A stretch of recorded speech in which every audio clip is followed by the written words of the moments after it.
Yeah, massive graphical update.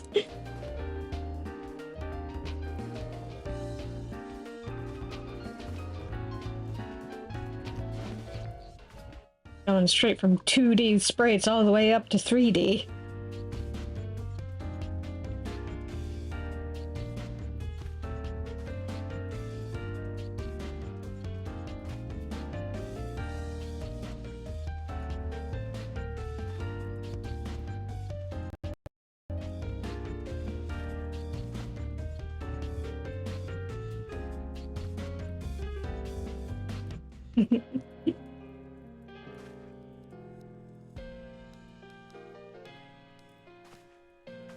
It's amazing what people can do these days.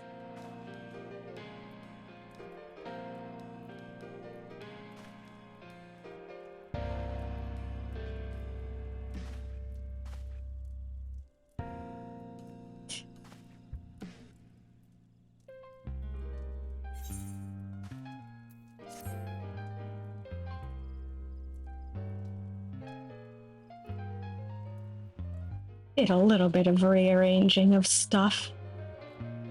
Added a drafting desk.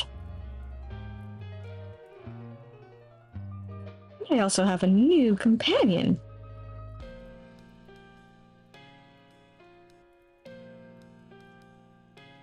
Someone we technically haven't seen yet, but shh.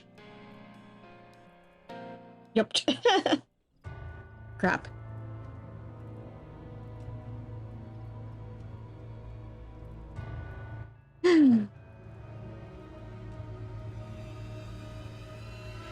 Let me try to remember how to change my shit.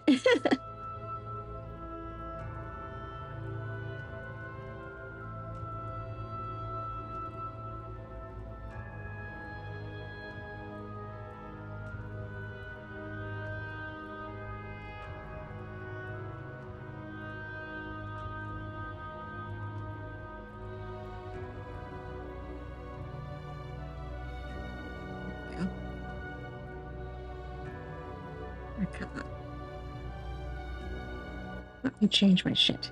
No.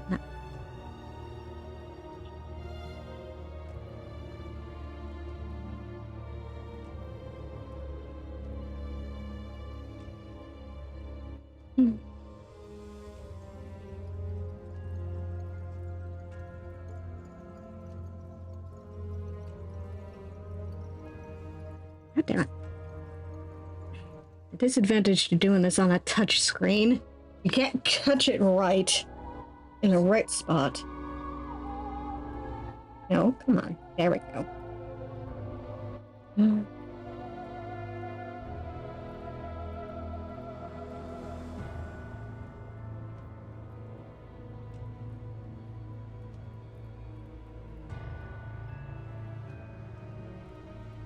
Hit my stream, damn it.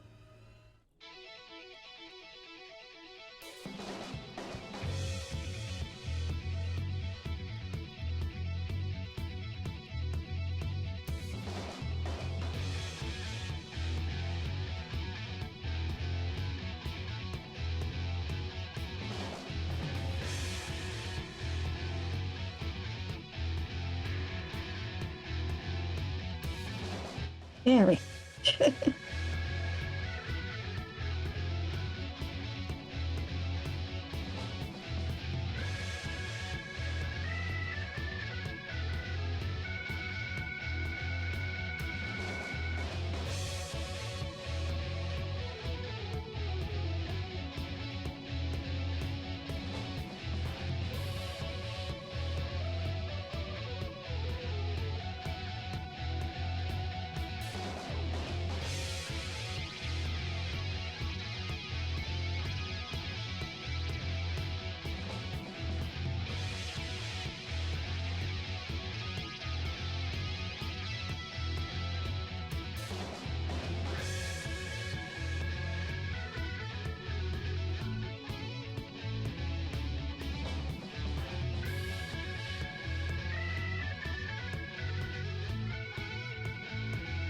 There we go. Hopefully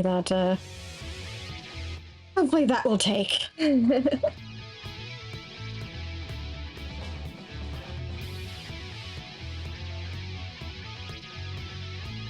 Oh yes, there we go.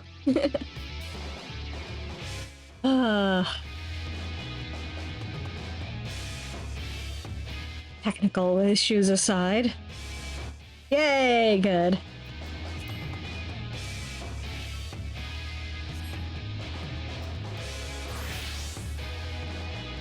Let's get changed into a proper class.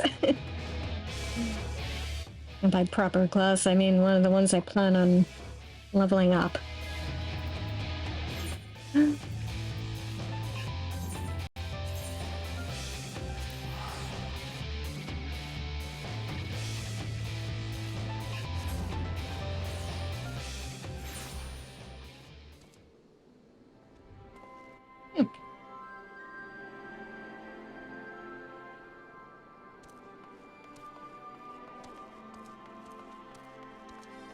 Finish off this side quest. I think it'll probably ultimately take me back to where I need to go anyway, so... They're asking about me at Cold Hearth? I'd love to help, but the situation's gotten complicated, you see? The reason I was selling them so cheap is because someone else was footing the bill. Some Imperial soldier said he grew up there. He went to the Guardians willingly, if you can believe it. They made him a watchman at one of their labor camps, and he's been funneling all his pay to me. Granted, I keep peddling my goods at Cold Hearth. Afraid his friends and family would refuse his gifts after turning his back on them, he got the smart idea of sending me up there, selling whatever they need for next to nothing. Thing is, he hasn't contacted me in days. A shame, too. On my next trip, I was supposed to deliver this bottle of arak. It's hard to come by nowadays, but he paid me good money to find it. Would you mind taking it there for me? As for this conversation, I'll leave it up to you whether or not you tell anyone. All things considered, I think he might have wanted someone to know.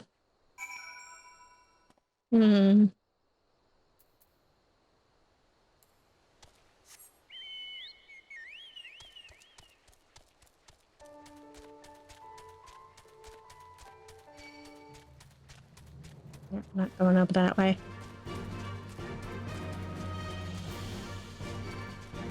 If only I could fly!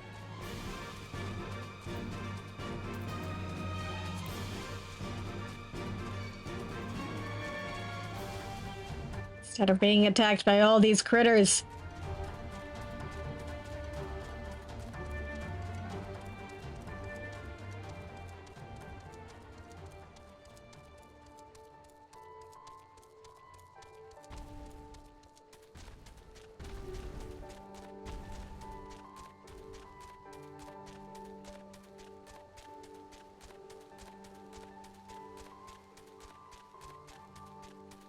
Hey, a warrior on their way out.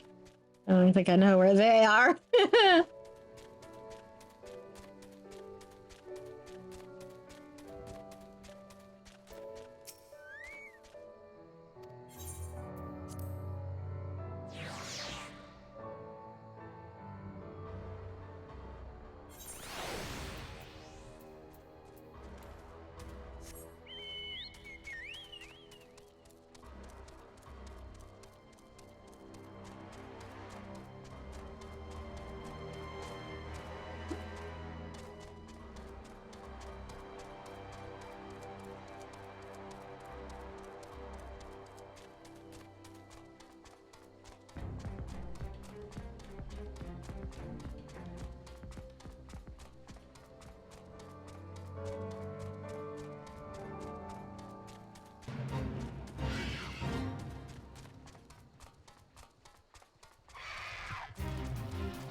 Hey, Widget.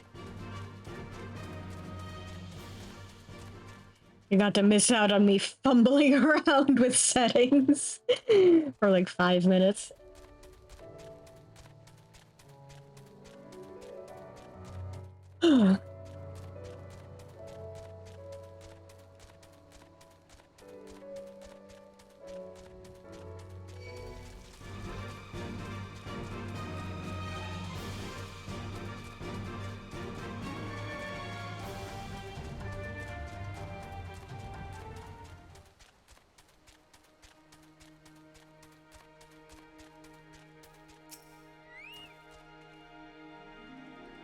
Did you find any sign of the merchant?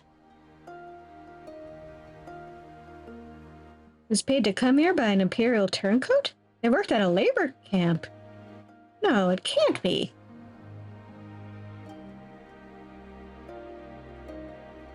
Yes. A bottle of arak. My son said... He said someday we'd... Never mind about the merchant here. It's not much, but you deserve it. Thank you for this. Oh dear.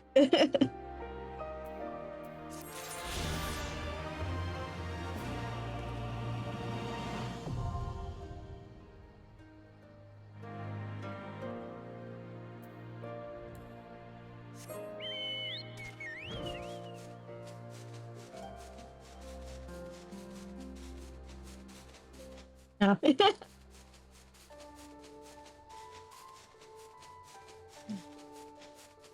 I'd say something, but if there's no audio, that's kind of defeats the purpose.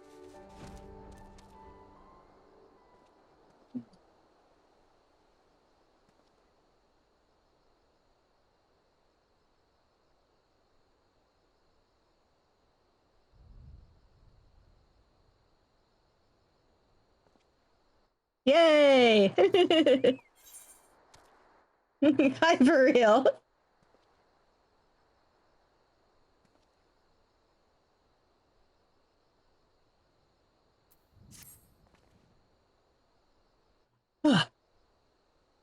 I've been thinking, if Alize needs more time to heal, maybe we should move her to Ralgar's Reach. She can receive much better care there, after all.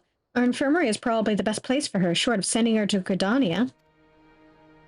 Indeed, and given what Mistress Woad has told us, I would rather she did not remain here. Then it's settled. Nago, you go and see about getting us a carriage and an escort. Alfino, you should get your sister ready for the journey. Svarin, would you mind going on ahead and telling Aurella that we're on our way? I want a bed waiting for us, Alize, when she arrives. Thanks.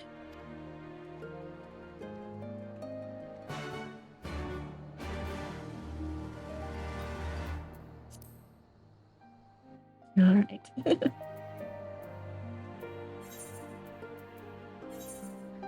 Back to the Reach we go.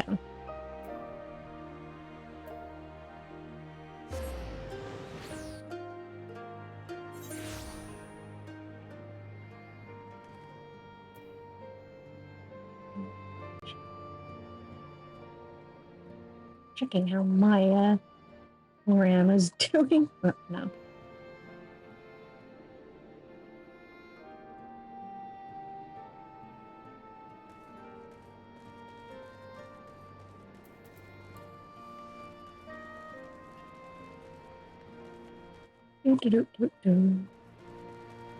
Look at my little minion flying along behind me.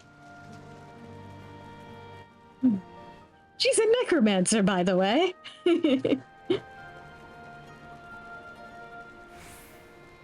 Necromancer with a necromancer buddy.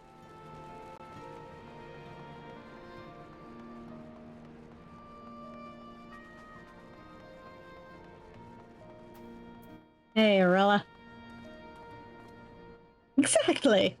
Do you require assistance? She's the only prize I have gotten from the current thing going on. Accidentally skipped that.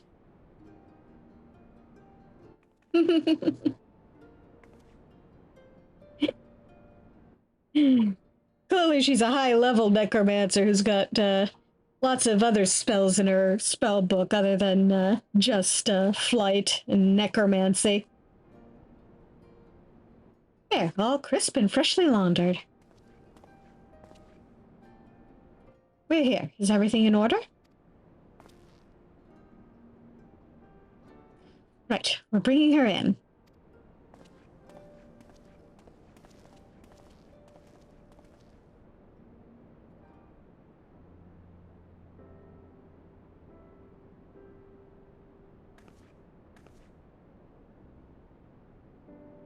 Honestly, Alfino, you needn't have gone to all this trouble.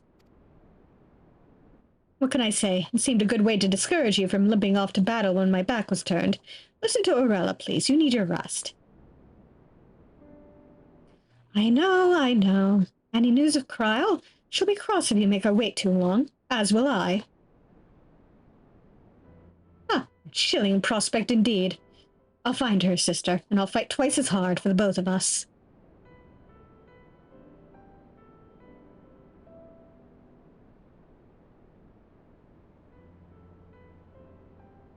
They're good together, when they're not at each other's throats. I miss that feeling.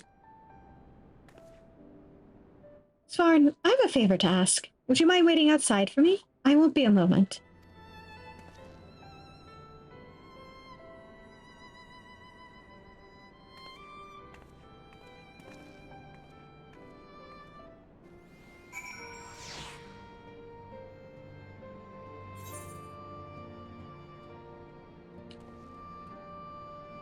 Actually, he's only thinking.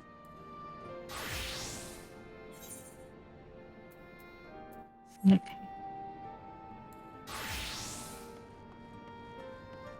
Now I gotta wait until level 70 for job quests.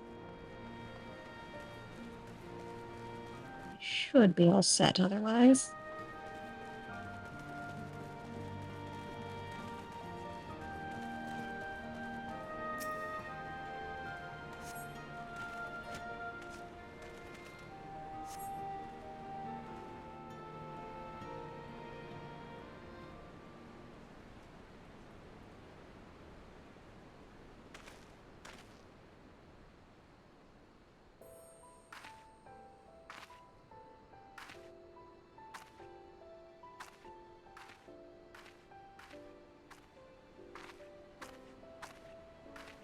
Sorry to have kept you waiting. Well, what do you think? I know it's a bit old-fashioned, but in a traditional sort of way, Ida wore it whenever she could. Not that I'm pretending to be her or anything. Not again. It's just... if this is the last battle we fight to free Alamigo, then she ought to be a part of it.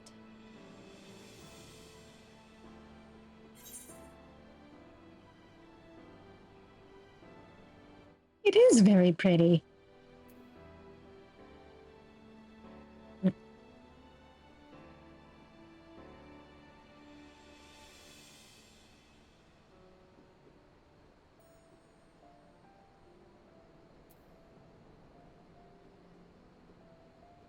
It suits you.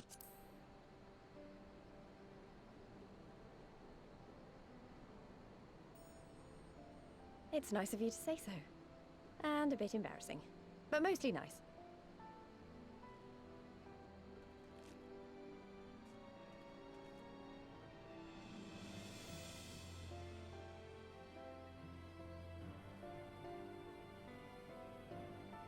Anyway, the real reason I asked you here was to sneak in a warm-up before the final battle.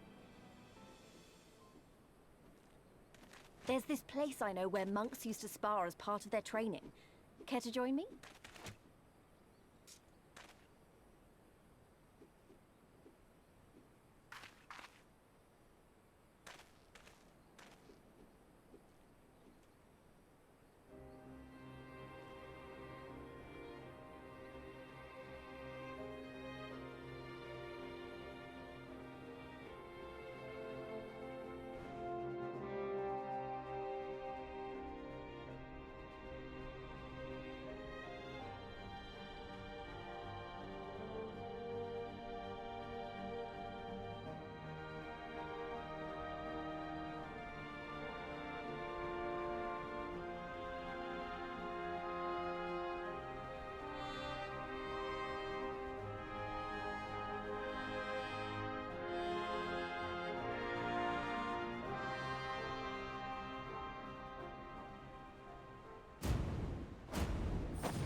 Maybe we got a little carried away.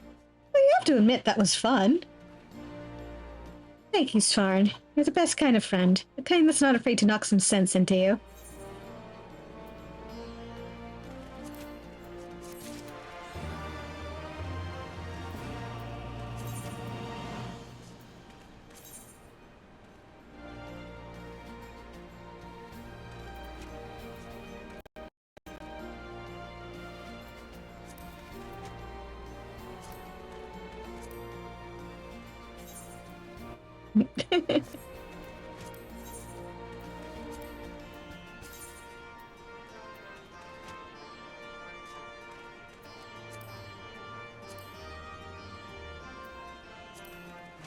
Sad.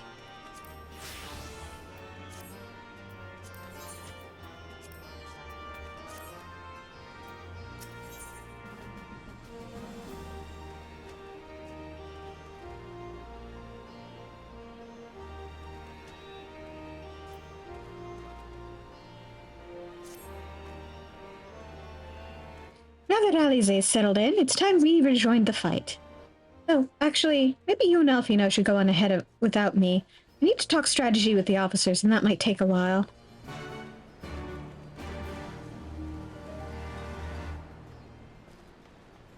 All right.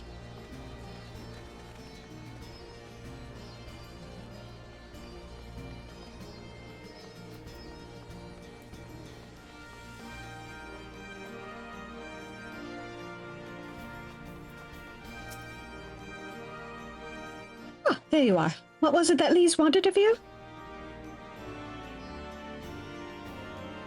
Ah, a sparring match in the Destroyer's very palm? I would have liked to have seen that. But she is right. We have lingered here long enough. I'm ready to depart when you are. Take care, you two. Don't do anything I wouldn't. And you had better not rise from that bed until you are given express permission to do so. Oriange will be paying you a visit soon, and he's already worried enough as it is. We have a long road ahead of us. Lead the way, Svarin.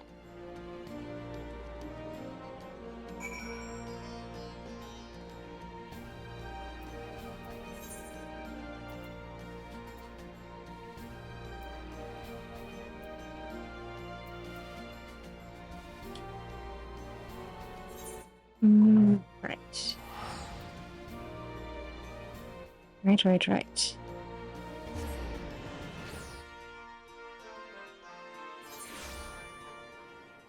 Come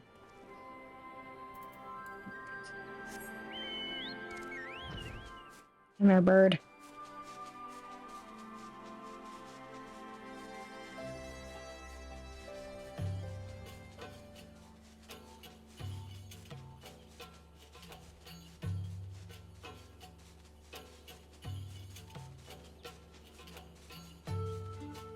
That's a pretty big ship.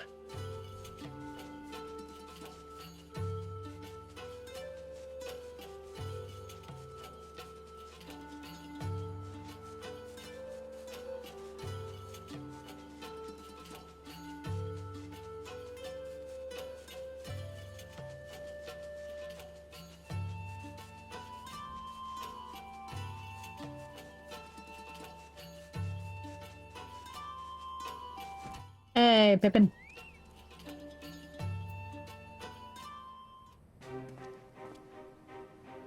You are returned. How fares your sister, Alfina? Her rapier wit remains undulled, for better or for worse. Have there been any developments in our absence? I am proud to say that Castrum Abani is now wholly under our control. At present, we are taking stock of the enemy's supplies and redistributing them amongst our men. Also, while sifting through the officer's documents, we learned that a unit of skulls under Ferdola's command passed through the Castrum en route to the capital, with a single prisoner in their custody. Kryl, it has to be her. In all likelihood, yes. You will be glad to hear that the tunnel leading to the locks has been secured by our soldiers and is now safe for travel. And one final piece of good news, reinforcements from all 4 Alliance nations have arrived and joined the main host, which has established a new base of operations within the locks. Commander Hex should be arriving soon, yes? When she does, we will call a meeting to discuss the final stage of Rauger's beacon. Here she is. Sorry for keeping you all waiting.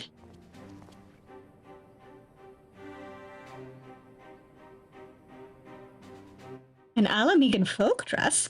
How very fitting. And well-fitting, I might add. I wanted to do something for Ida, and myself.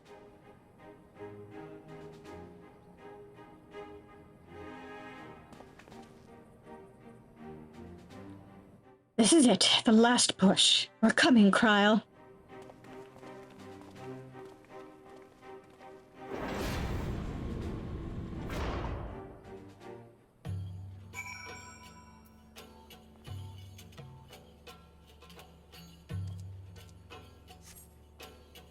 And make me walk through the gates.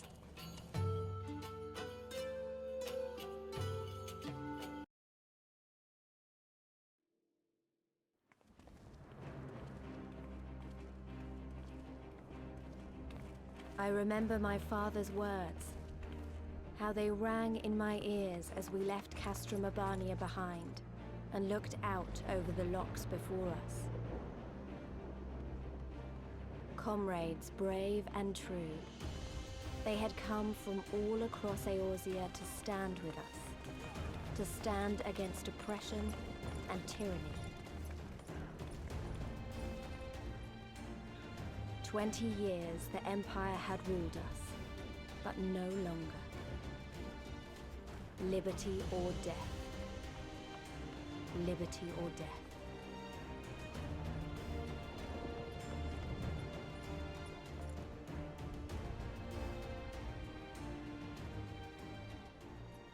Ere we begin, I would say to you as a proud son of Alamigo that I am grateful to each and every one of you for your part in this endeavor.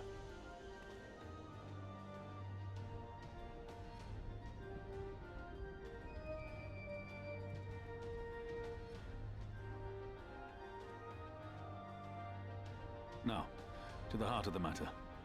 The enemy appears content to remain within the city walls and await the inevitable siege. Open conflict has been sporadic thus far. Whether Xenos is biding his time until reinforcements arrive, or attempting to bait us into a trap, none can say. We know better than to trust his word. Regardless, we can ill afford to present Garlemald with a chance to ready her legions. It would be in our best interest to press for a swift resolution. A long siege wouldn't be good for the people in the city either. If food becomes scarce, you know who'll starve first. Just so. Therefore, I propose we commit our forces to an all-out assault. What say you?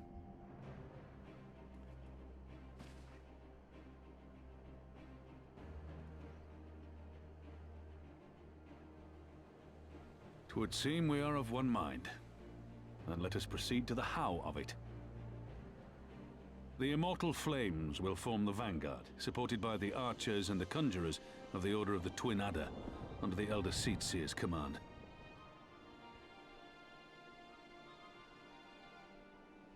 Once the main host has cleared a path to the walls, we will bring forward the artillery of the Maelstrom and the Temple Knights. I would have your cannons pound the gates and punch a hole right through the middle of their defenses.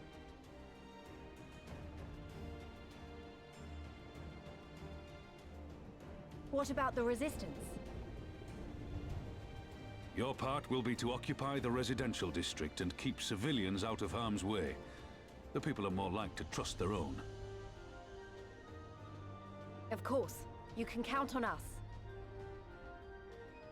Remember that there is a second entrance to the city proper there. If all goes to plan, we will have secured 2 points of entry.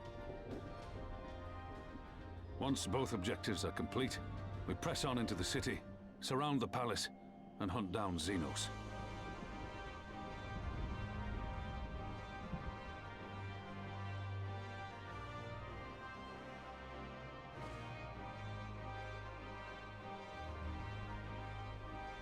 As for the Scions, you will be held in reserve as an irregular unit until we have more intelligence on your captured comrade.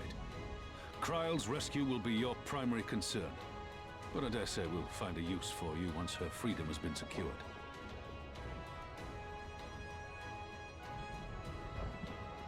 Thank you, General. I pray we find her quickly.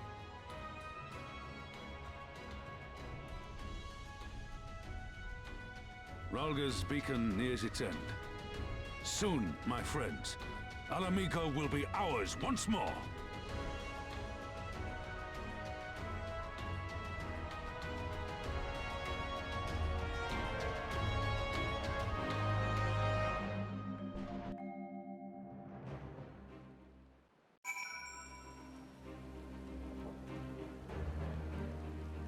We're heading for the home stretch.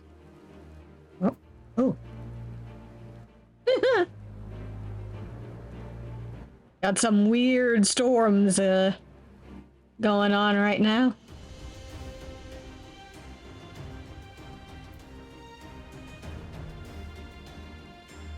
Ominous. The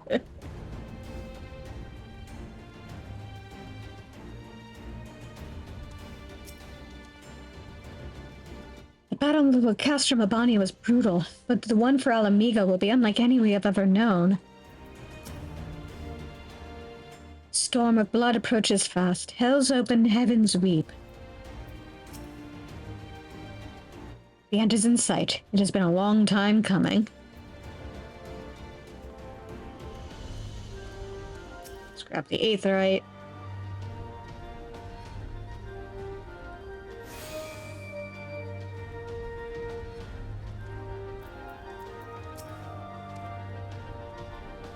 The stage is set and the players are assembled. Eorzea has come at last to drive the invaders from her lands.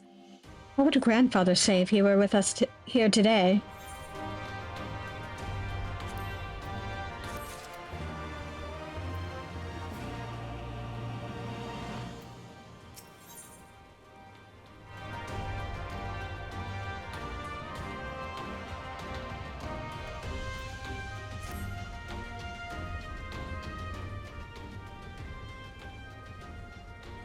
For all our other accomplishments, Kral remains in the hands of our enemy, and I find myself wondering if I could have done more. Though we know now that she was taken to the city, we have found nothing which might tell us where she is being held.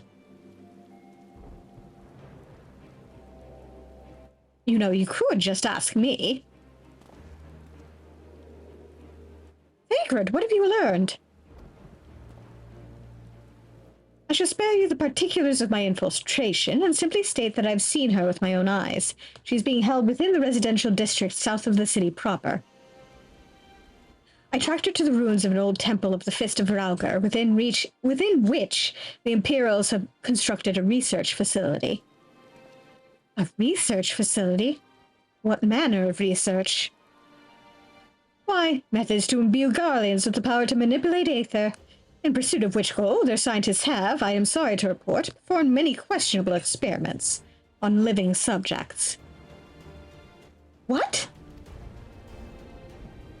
Calm down, Alfina. We've already been tasked with securing the Alamegan quarter. This just gives us a reason to do it faster. I entered and exited the facility by stowing aboard Imperial transports, but that method is not suitable for a larger force. And it goes without saying that a direct assault on the rather substantial main gates would be ill-advised. I think I might know someone who can help. One of my men. He had an idea about how to get into the city. Actually, it might be best if I let him explain it himself.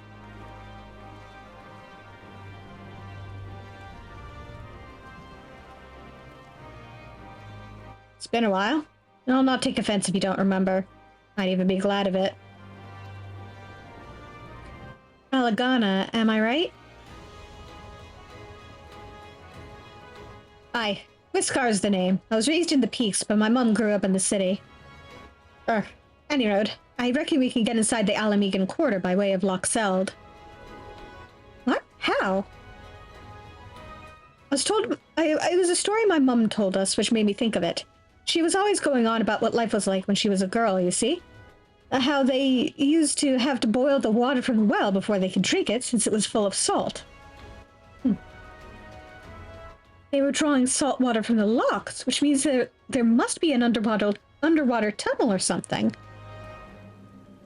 Aye, that's it. But it won't be as simple as going for a swim. The well was closed, see? Apparently, Theodoric decided one day he wanted to control the water supply and forbade water trading. So even if you come up through it, you'll find yourself on the wrong side of a locked gate. At the time, my grandfather, being an enterprising sort, befriended a guard and lifted the key from his belt. He made a copy and carried on selling water until the Imperials invaded, and he ended up working at the saltery.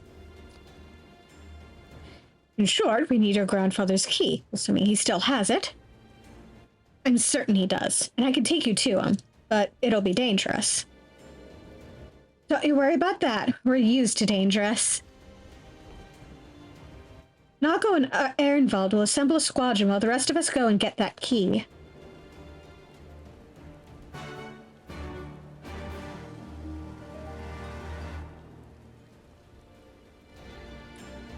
Ooh.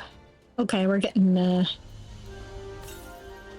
whole ass, duty for that.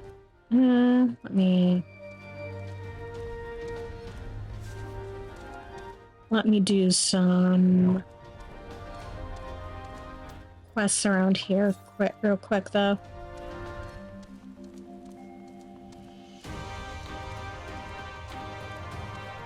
Have some blue quests.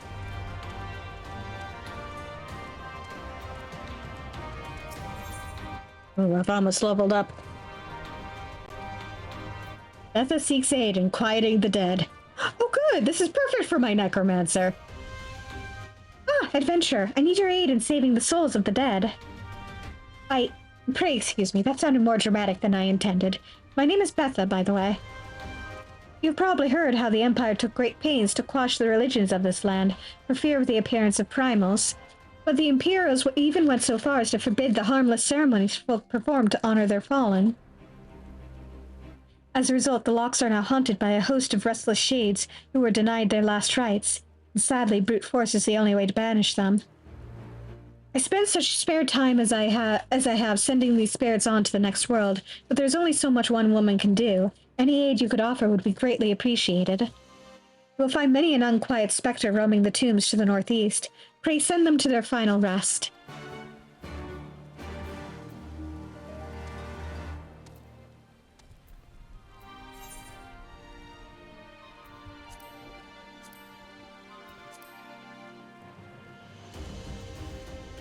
Aww. Sleepy birdie. Look at him all curled up.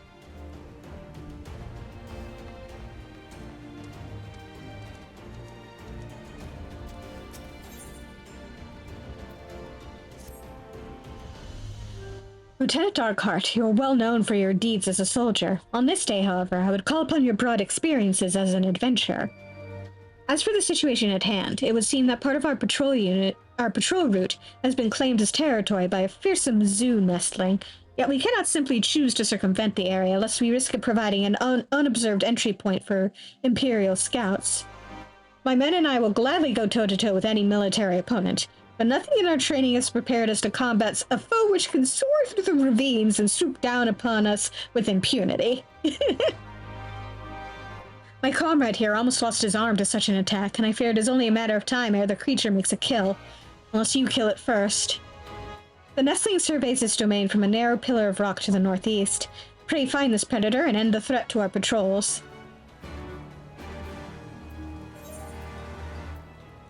It's a zoo out there.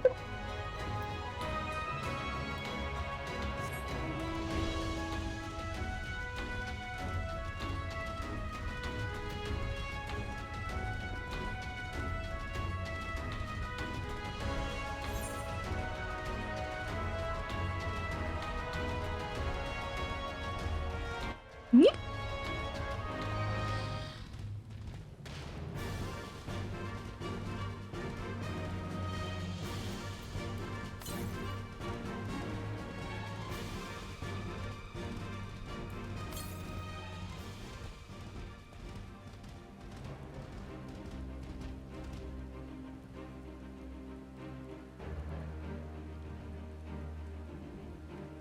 Look at that view. Made especially ominous by the weather, but...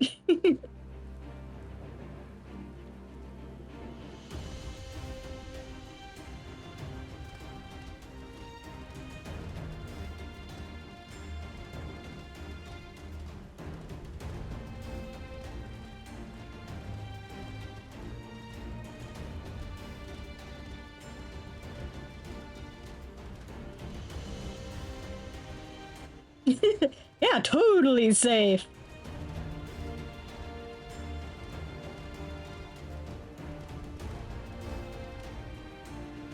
No, that's...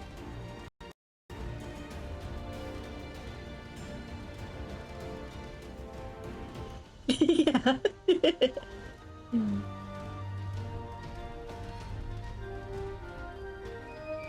What on earth is that? Oh, wait. Aha! Of course we're getting lightning bolts from the sky during a lightning storm. Yeah, this will go perfectly.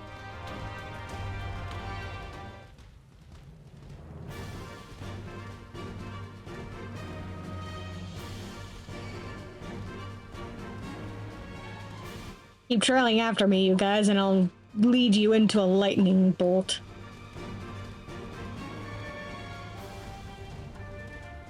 Yeah! Not once.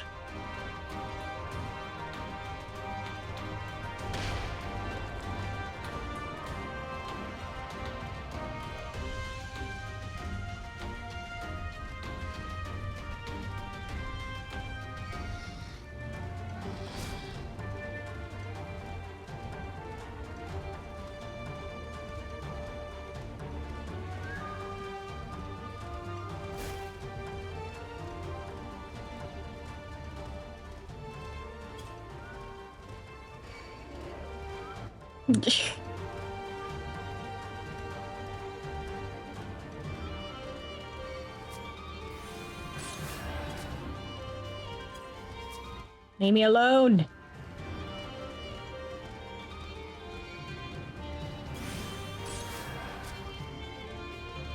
I'm just gonna spend this entire sojourn in combat, aren't I?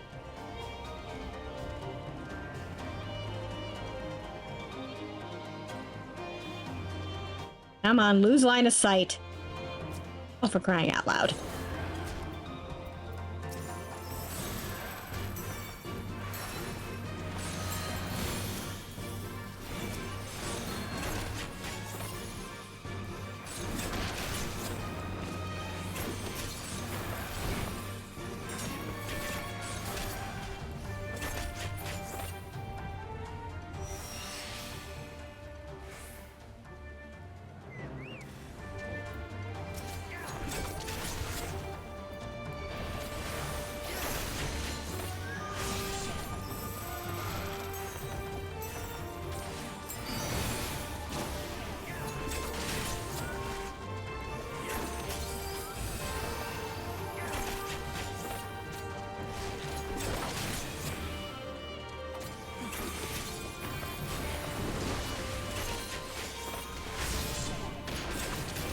Ouch.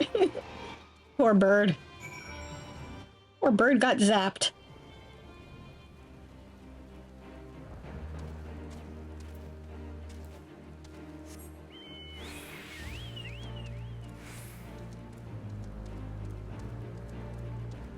All right, down we go.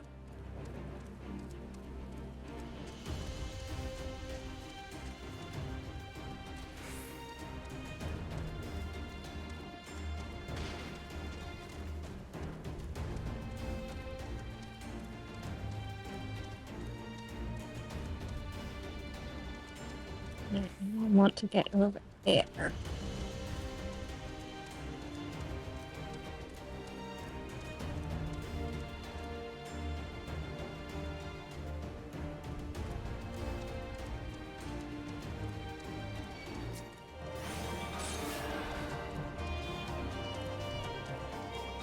I don't got time for you.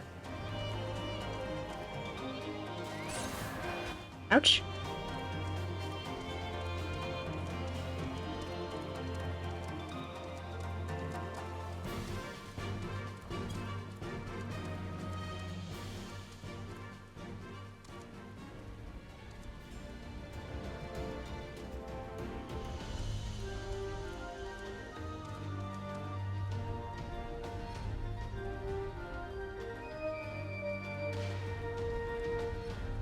Figure out how to get over there.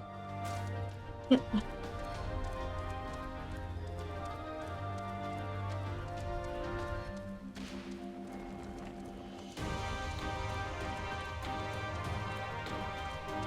1 minute since I've been here. It's been even longer since I actually had to hoof it in there.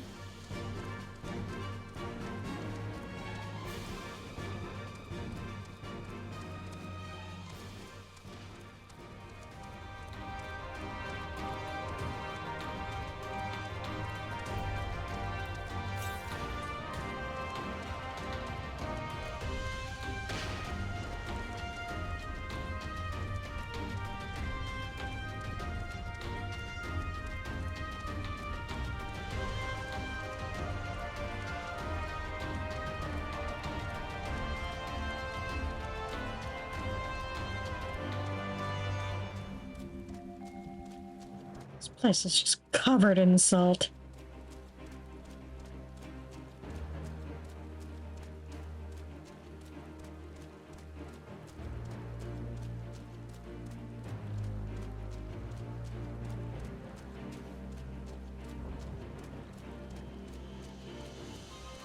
Even the turtles are covered in salt. Ooh. Yay!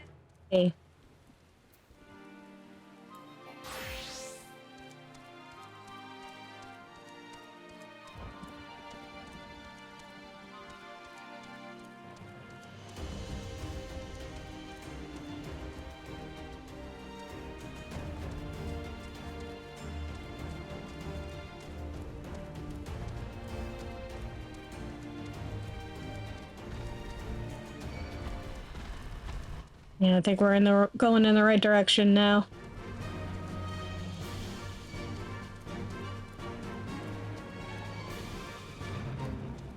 Nope.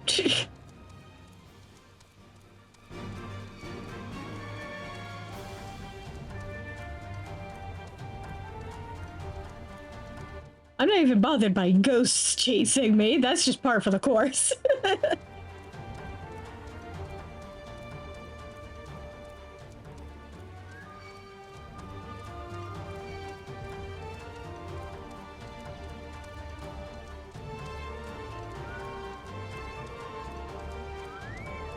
There we go.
I love how the music picks up where it left off.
Oops.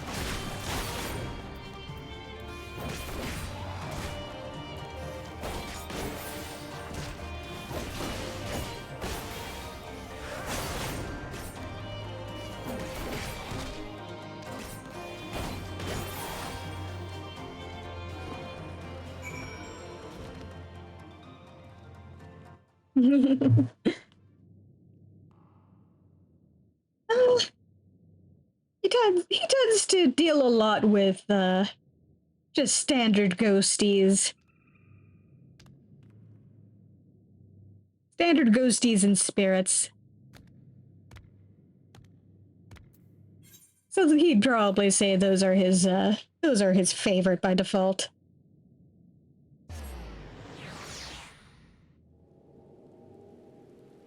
But really, he's down to clown with any old undead. Each one has their own unique thing about them that makes them fascinating.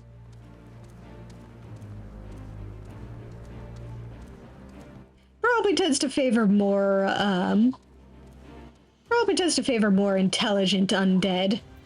You know, the kinds of undead you could actually hold a conversation with and ask them, you know, what's it like to be undead?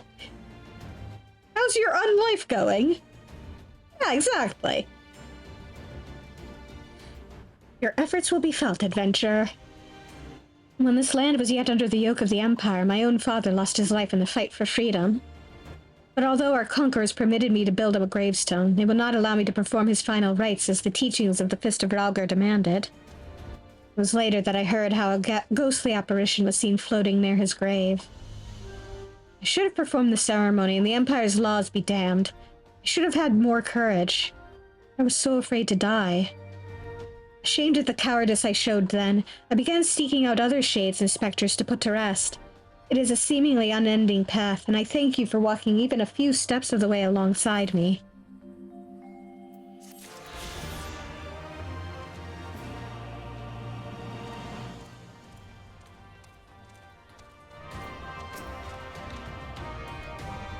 The nestling is slain, then? I knew I had chosen the right man for the job.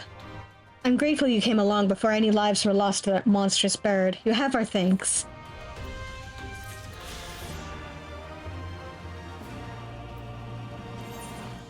How many...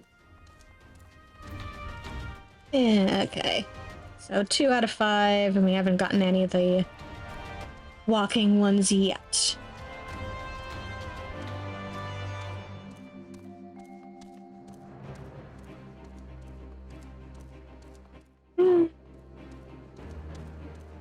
We'll get him eventually, though. Alright. Let's not waste any more time, then, shall we? My mum said Granddad kept the key with him at all times as a lucky charm. If he hasn't got it, then, well... Then we'll cross that bridge when we come to it. Ready, Svarn? We may have to deal with a few Imperial patrols, or worse. Let's do it.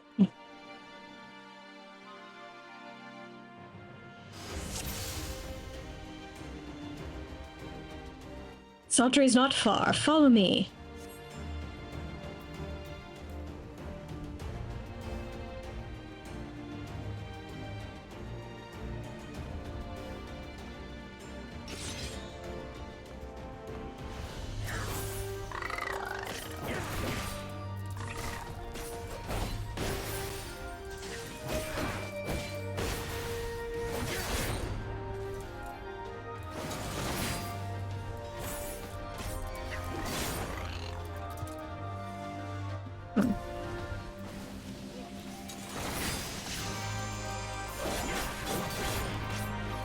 Stop picking on the kid.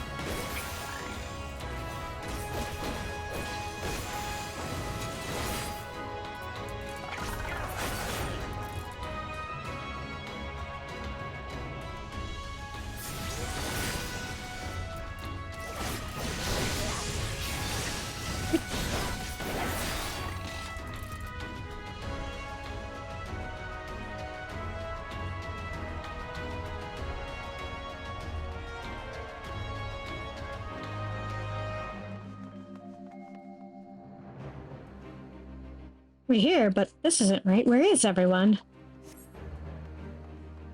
Word of the Alliance's advance has surely reached their ears. Mayhap they sought refuge elsewhere? We should search the buildings for clues.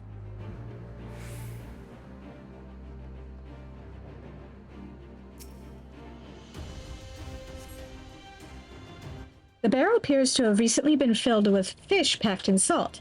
Someone was hard at work less than a week ago.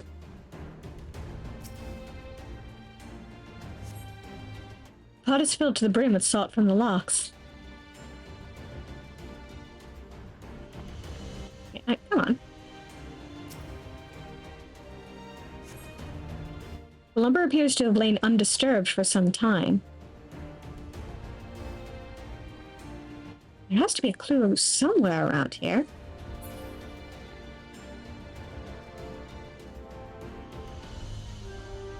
Please be all right.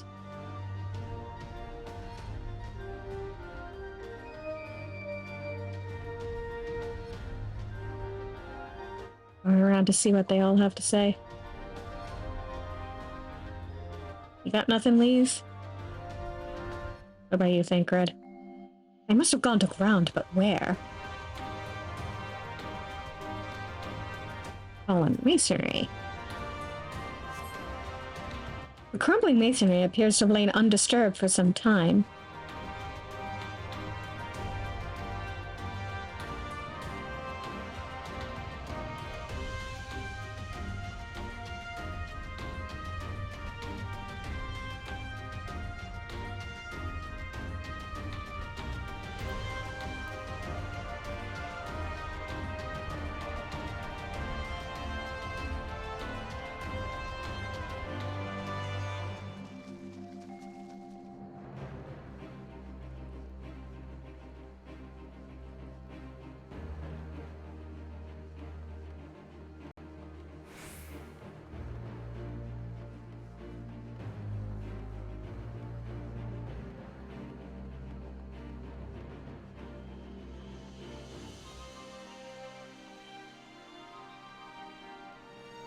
Recall the thing I need being somewhere fairly obscure. Not that way.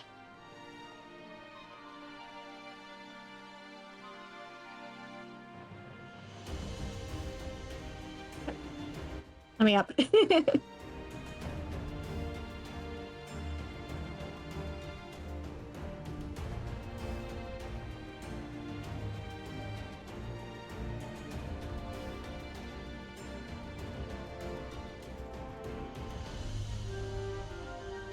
Sure be that far afield, but it's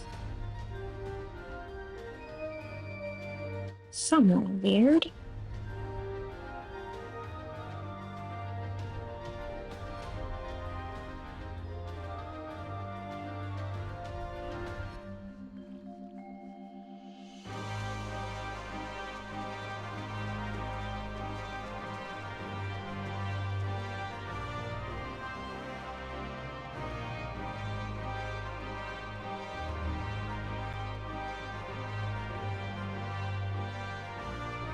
Not that far afield.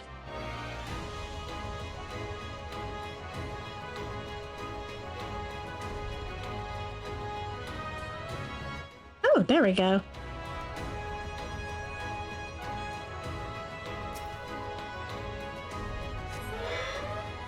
The Magitech device suddenly springs to life, flashing brightly and emitting a shrill sound. It's a trap! Alright, which one of you triggered the obvious trap?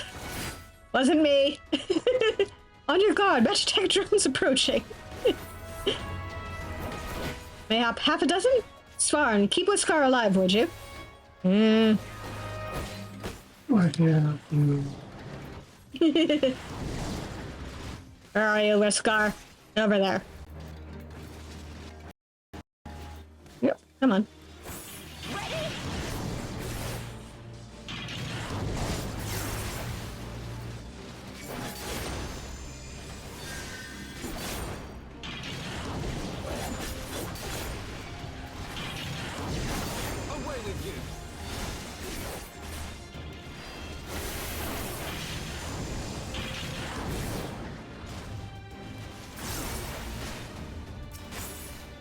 Yep, no. I hit one, not two. Where are you going, Whiskar?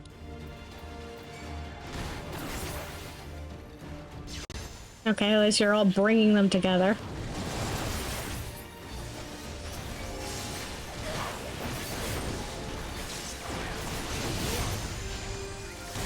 I cannot tell what is going on.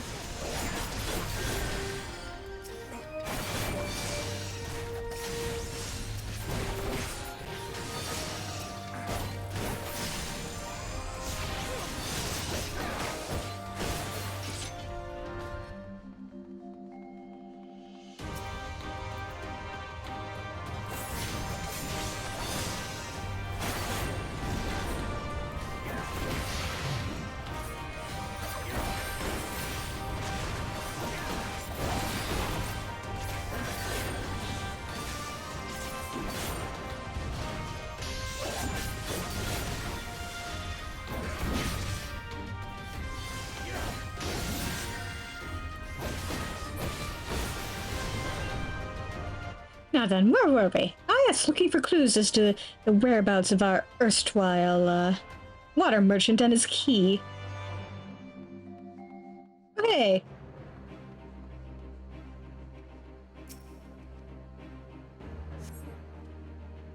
In the wake of the ambush, you find a diary belonging to a laborer. For a hot moment, I misread that as hot bar. The last entry makes mention of a plan to take shelter in the Sali Monastery. Sali Monastery? That's to the south. I'll lead the way. Not after that ambush, you won't. It's too dangerous. Svarn, we'll follow you. Keep your eyes peeled for more Magitek.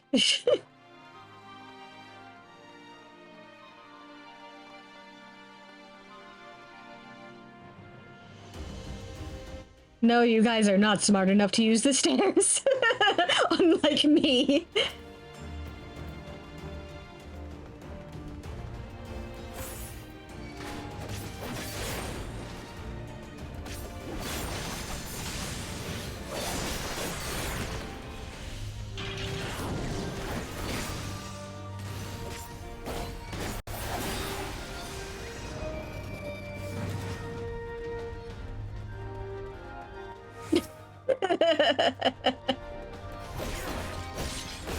Yeah.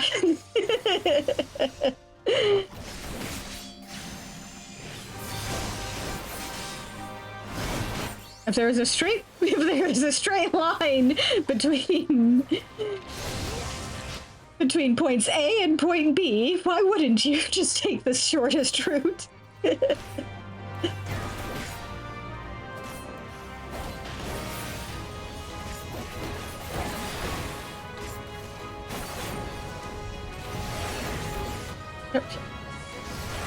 Get back here, you jerk. Get over here. Get over here so I can melee you.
Hang on, I gotta kill this frog.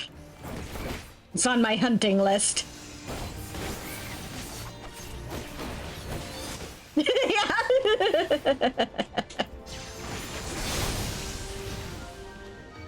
The opposite of percussive maintenance.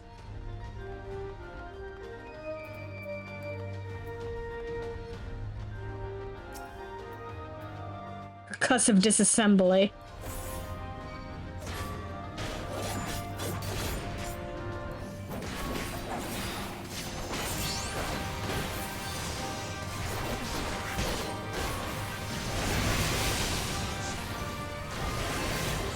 Ow!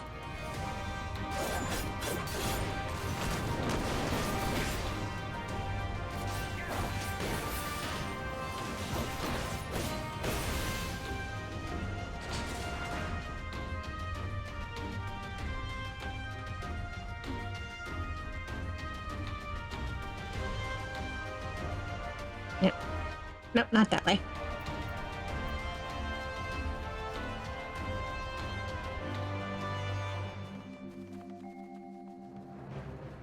He really did mean the gate when he said that.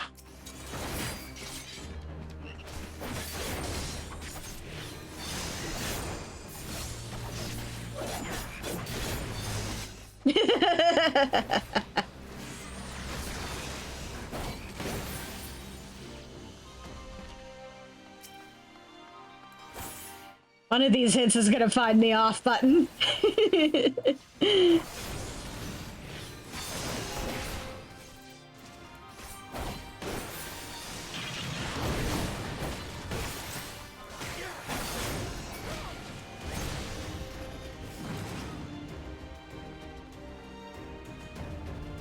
Oh boy. Something tall, dark, and imperial appears to be blocking the entrance. Gods damn it, I don't think there's a way around.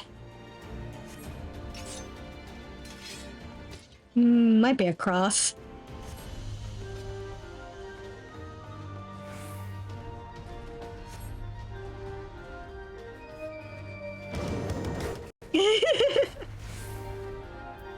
No.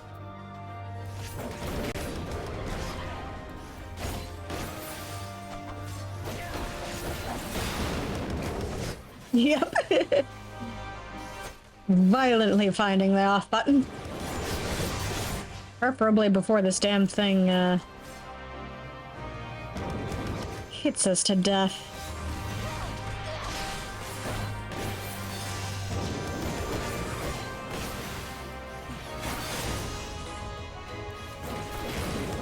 Jeez. 7 Vuln stacks. Ouch. 8. Motherfucker.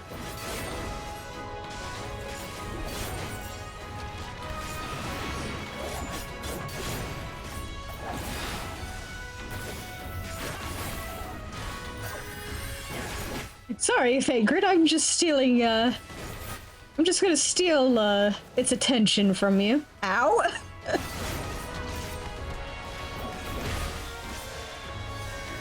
I should probably be using more mitt.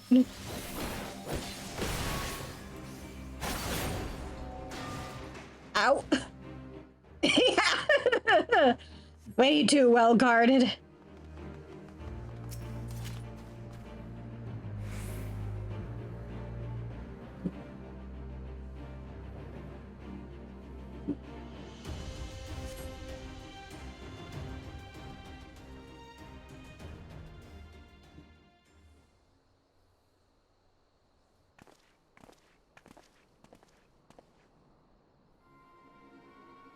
This is it. This is the monastery. We have to be around here somewhere.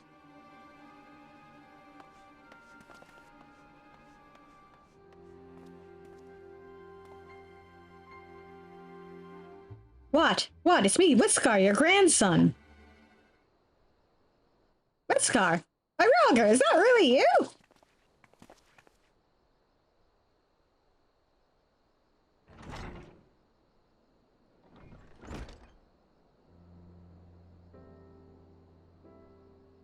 Oh, it's good to see you alive and well, lad. But who are these other ones? The Resistance, Granddad. My comrades in arms.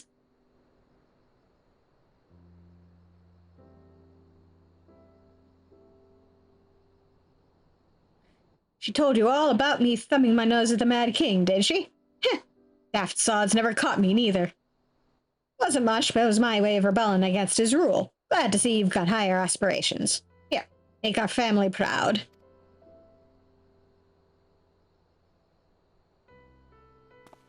I will, I swear. Ralgar is my witness.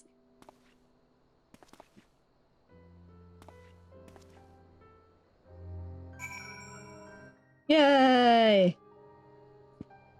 Duty complete. Let's feed my bird.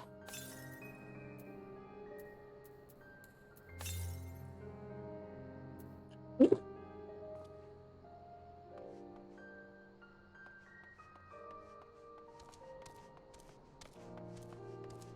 Ah, there it is.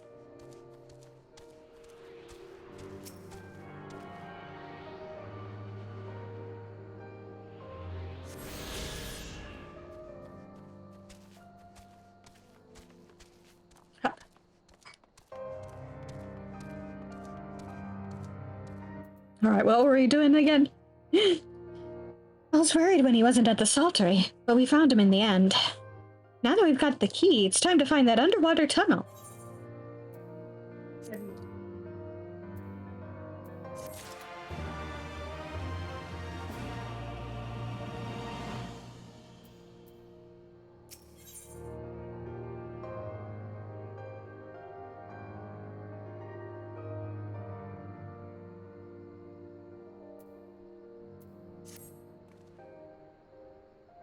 We'll need to dive into the locks and look for a tunnel leading beneath the residential district.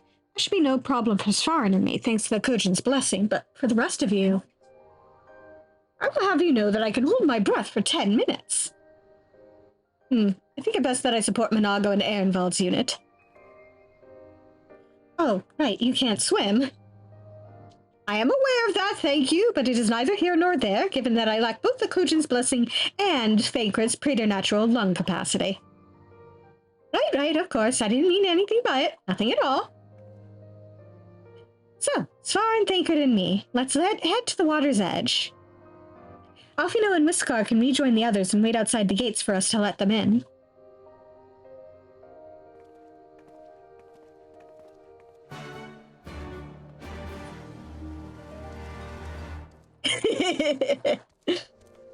First opportunity, we're dunking him. Ooh, can beat up more frogs.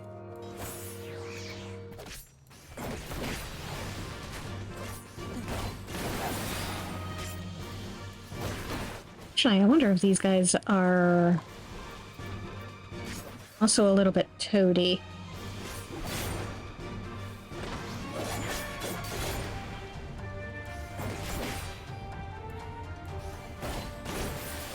Die? Thank you.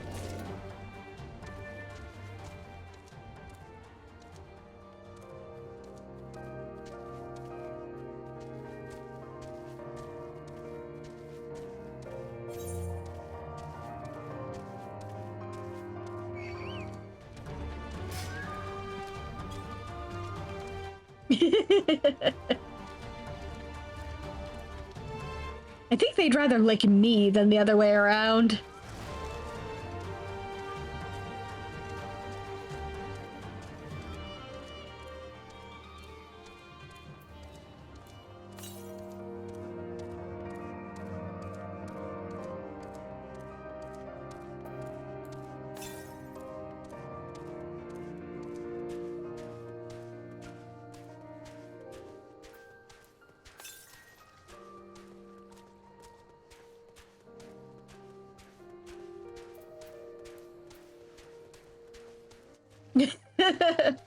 Oh, I'm sure I'll get a chance to. Actually.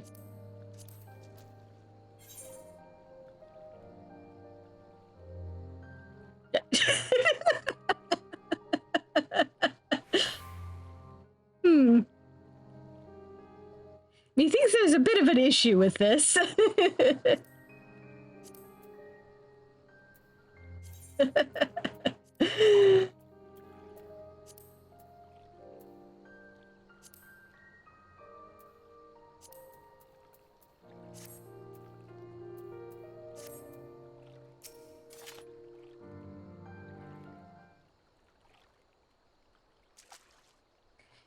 This looks like as good a place as any.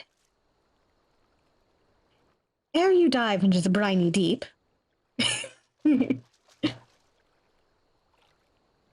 Ariadne, what are you doing here? Master Alfino informed me of your plan, and thus did I hasten to your side. When Mistress Alize unfolded to me the tale of her defeat, I was much intrigued by the apparent ease with which Fordola, a theretofore unexceptional warrior, defied my lady's every attempt to do her harm. After some few days of deliberation, I subsequently contrived what I believed to be a solution to the problem of her preternatural prescience. 'Twas in hopes of furnishing you with the fruits of my labors that I came.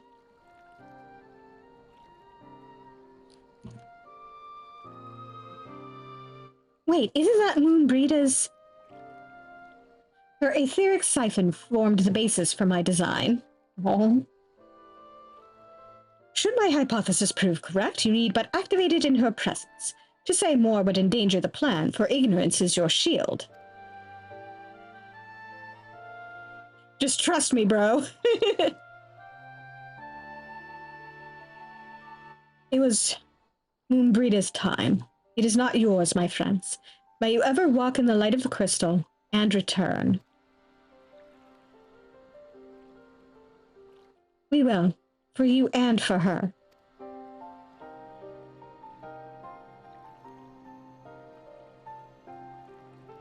Right, I'm going in. Follow me.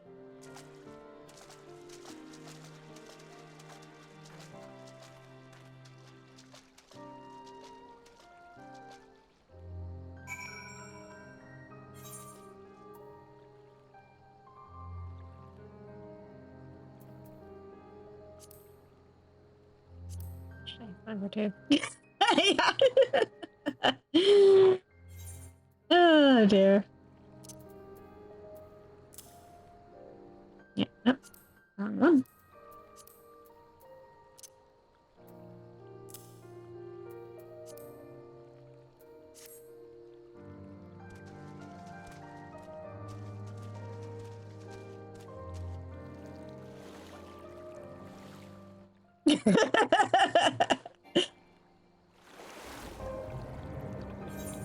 Yeah, this couldn't possibly go wrong.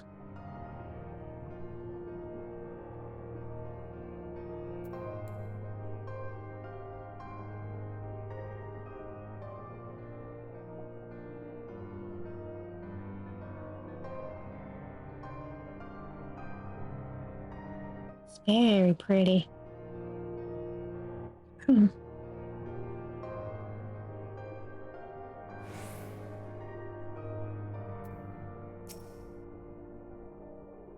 The tunnel leads east. Sacred's already gone ahead. Let's not keep him waiting.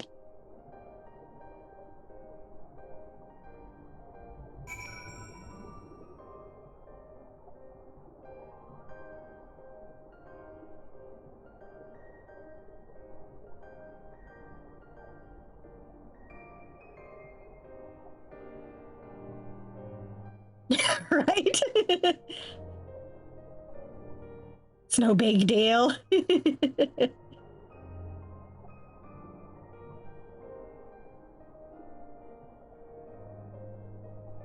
Honestly, I think Thancred's the only one who wouldn't be able to talk underwater. Yeah, we'll have to go back and check later. Ooh, yes.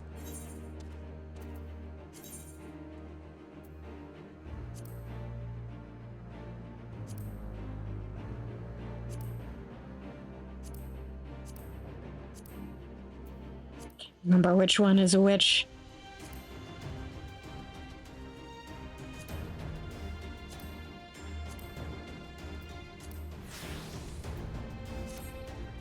Let's apply this one. It's actually kind of like this outfit.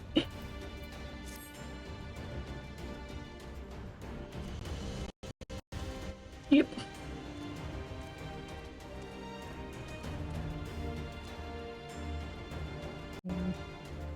Yeah.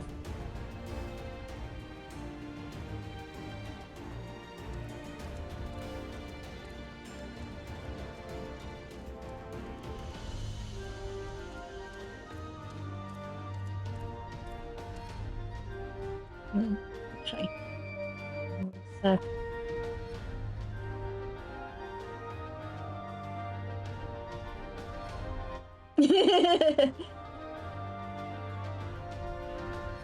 Why would he do something as silly as that?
Whew, that was fun.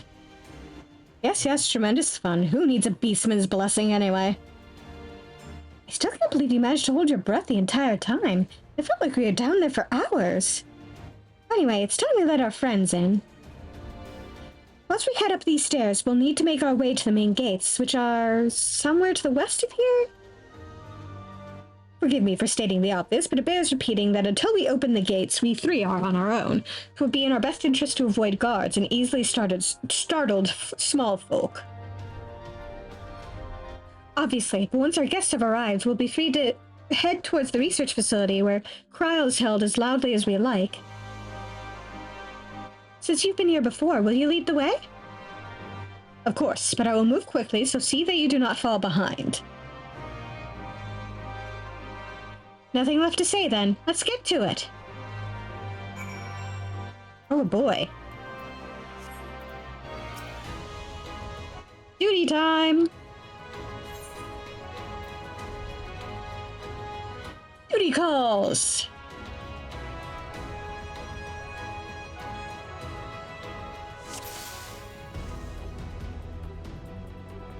Follow my lead, stay close and quiet. Wait, patrol. Let them pass.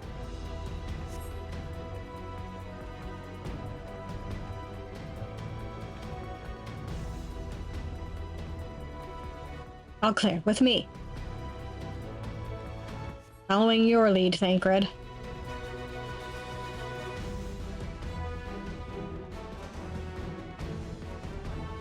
Sentry, get to cover. I will deal with him.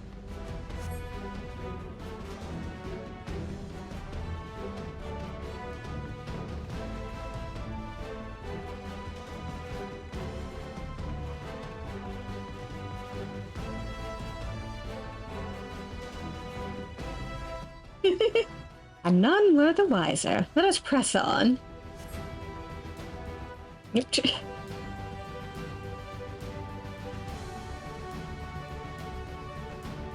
Imperial soldier dead ahead. Here we are. Ah, one more sentry. Give me a moment.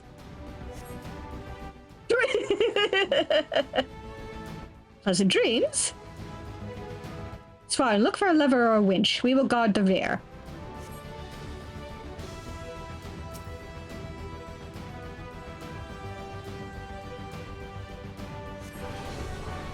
Hell's open, heaven sweep. Off you know, can you hear me? The gates are open.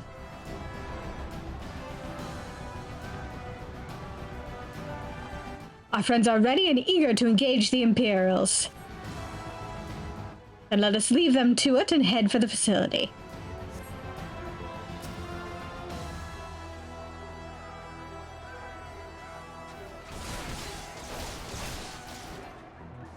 Oh, man. Oh, damn it.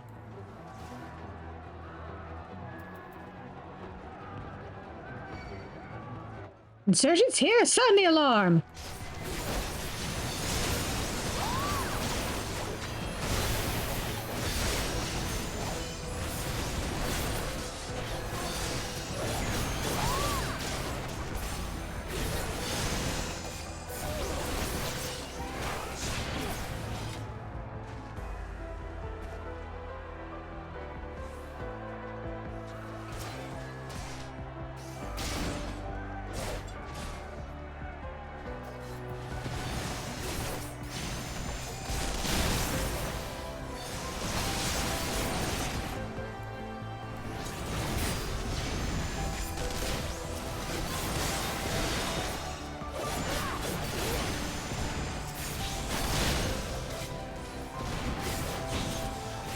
No.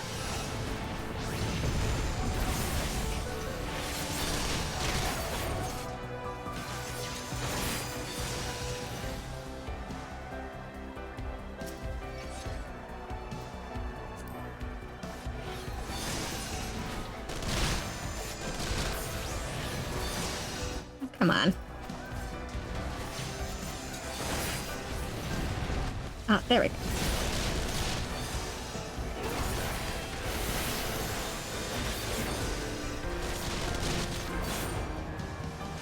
It'd be easier for myself to actually find his ass.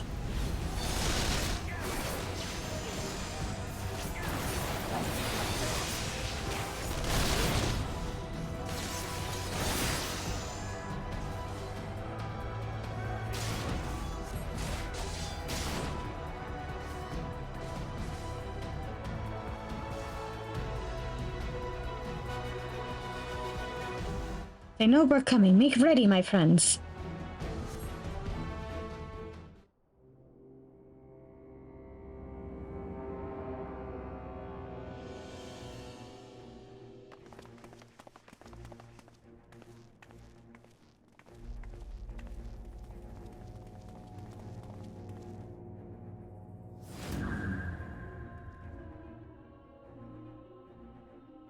I reckoned you lot would come, but I didn't think you'd have the nerve to break the bloody doors down.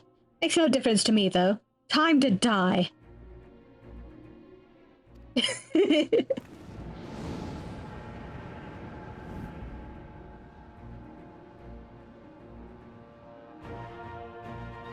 Use the etheric siphon to weaken Fordola and defeat her in battle.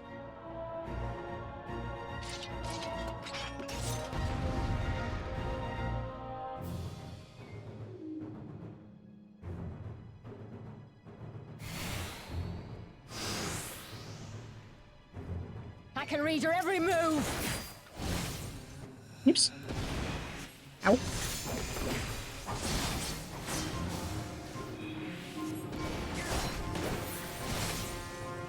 Ouch. Aha.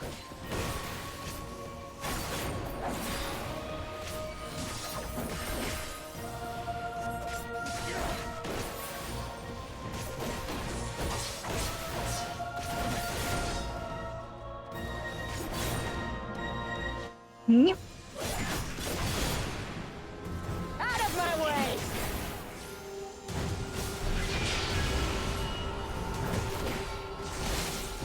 Ow.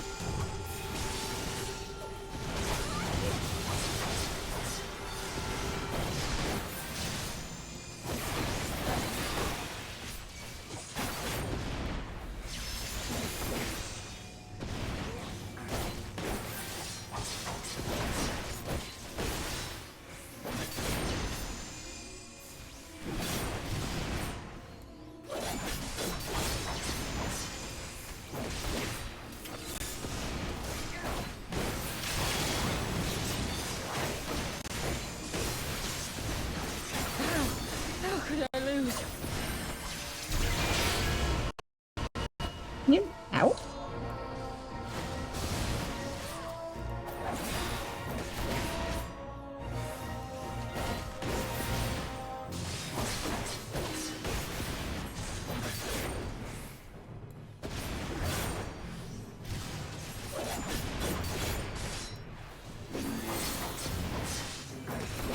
Yeah, come on. I'll cut you to pieces!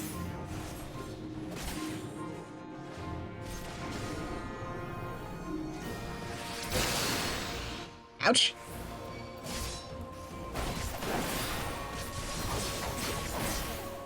Okay. See you in a bit.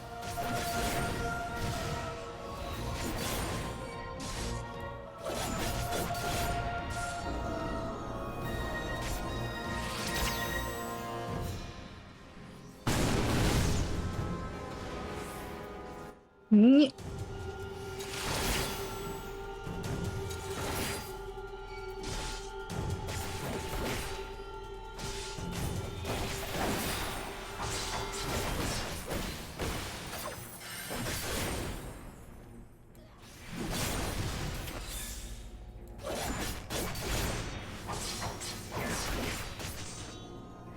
Nyeh.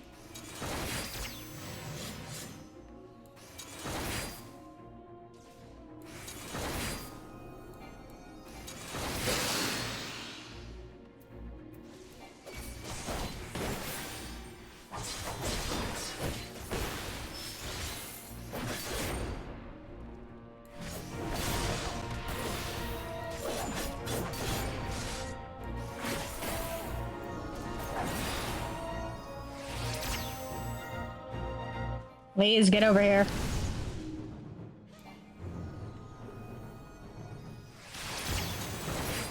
Let's finish this! If only you knew the power!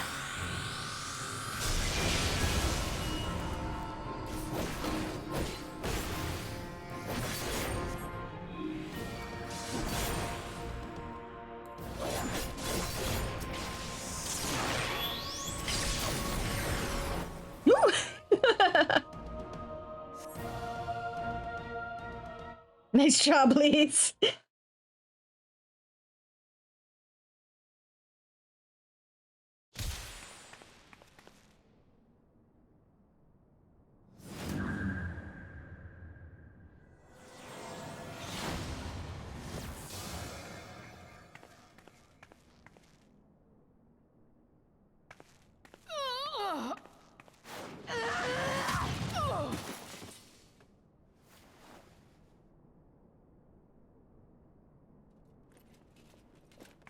No.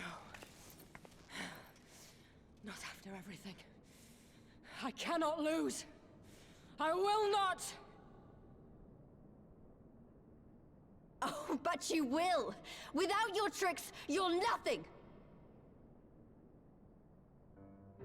Conrad, Mefrid, your own comrades! I should kill you here and now for what you did! But there's no place for that kind of justice here. Not in my Alamigo. Oh, how very bloody noble of you. Why, you'll pardon me my sins, will you? After you and your freedom fighters come and tear down everything we've worked so hard to build? We were fighting for our people's freedom.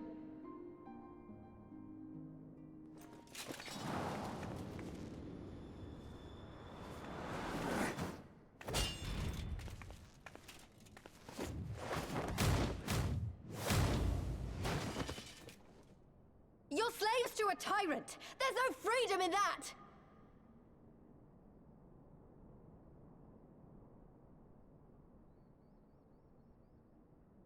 Now, my friend!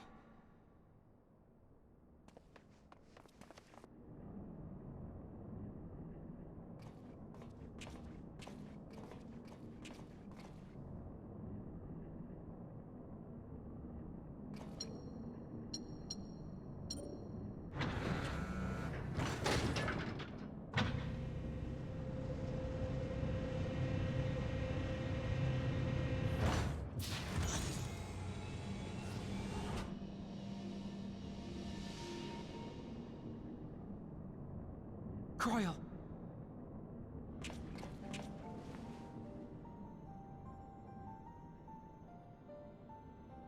Alphino? I knew you'd come.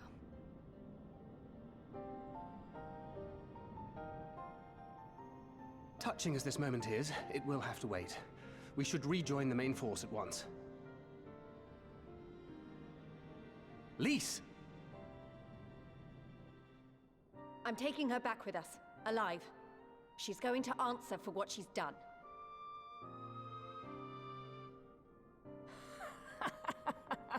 Listen to you, talking like you've already won. Xenos is gonna tear you apart. He commands a power, echoing that of the Icons. What are you talking about? The hunt, you stupid cow. I'm talking about the hunt. He said you'd come, and here you are, his willing prey. You and your friends are dead, just like mine. And all our misery, all our sacrifice, it was all for naught!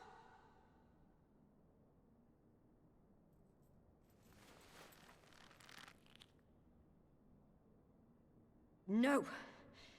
You're gonna live long enough to see us win our freedom. I promise you that.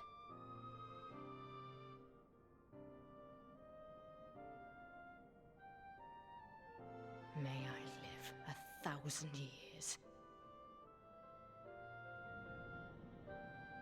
Interrogations can wait. Let us be off.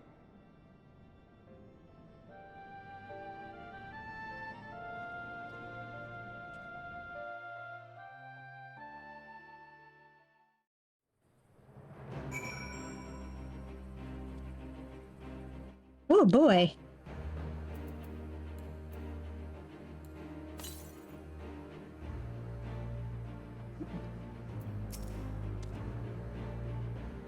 What a relief to have finally found her. Though our greatest challenge yet lies ahead of us on the eve of this final battle, I find myself overcome with joy. We could not have saved her without everyone's help. Thancred, Lise, Ariange, and of course you. But yes, there's still much and more to be done. I should be very interested to learn the meaning of Fordola's ominous words, for one.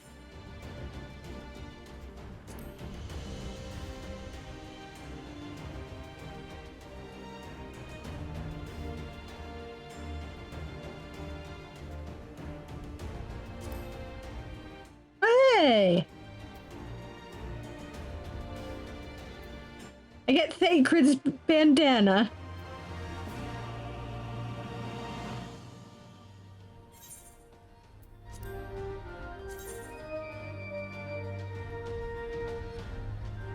Which admittedly is, probably not the best fit for me.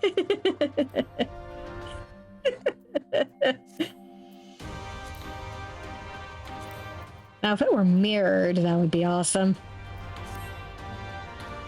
Yeah, I'm sure it was just a bluff, trying to make herself look big.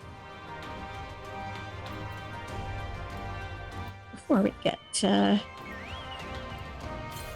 into the next quest, let us see.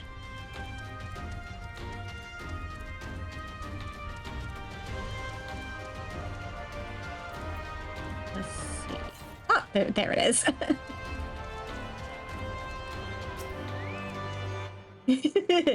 Yeah, who needs vision? I got good ears.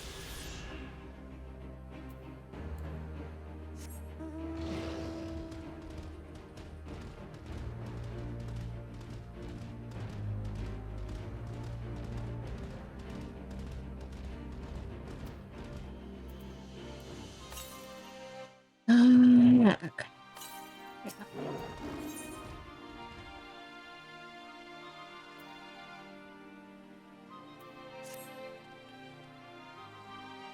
Lise has gone to deliver Fordola into the custody of the Alliance, leaving Minago and her men to hold the residential district and stand ready. Once the Alliance has breached the main gates and commenced their assault, the Resistance forces will push through the entrance here and join the fray. In that case, I will remain here. My search for Krile took me into the city proper, and my familiarity with their defenses may prove useful to the Resistance. Yeah, exactly. Understood. I shall instruct Ehrenwald and his unit to render support as well. They were tasked with securing the Aetheryte, as I recall. With me, Svarn.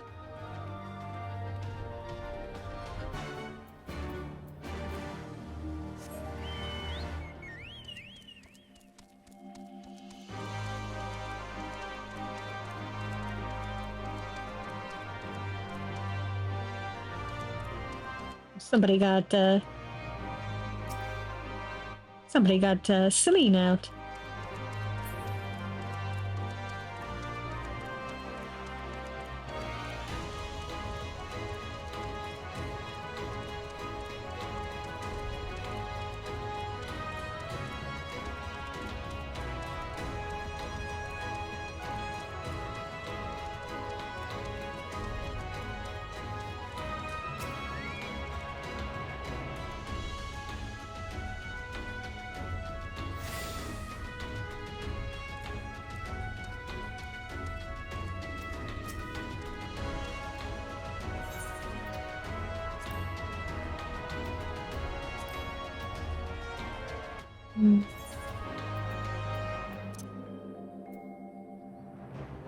Just right that way.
gods, Crow, it's so good to see you. I feared the worst.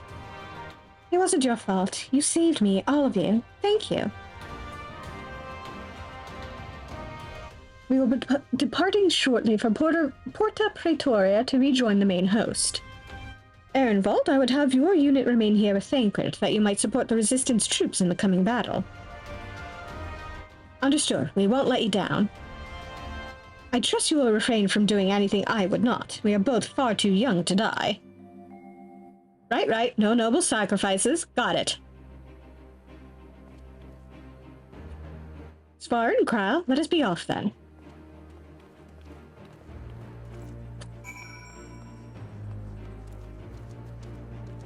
Let's grab this before I forget.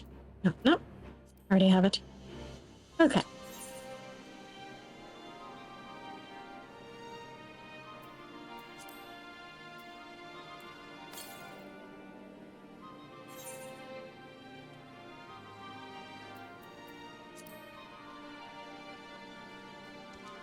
I don't think I actually got the, Damn it.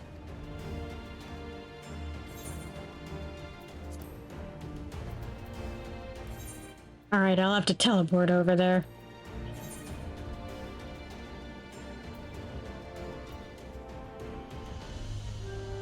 Teleport over and then make sure I hit up the Chocobo Keep here.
Ah, the heroes of the hour.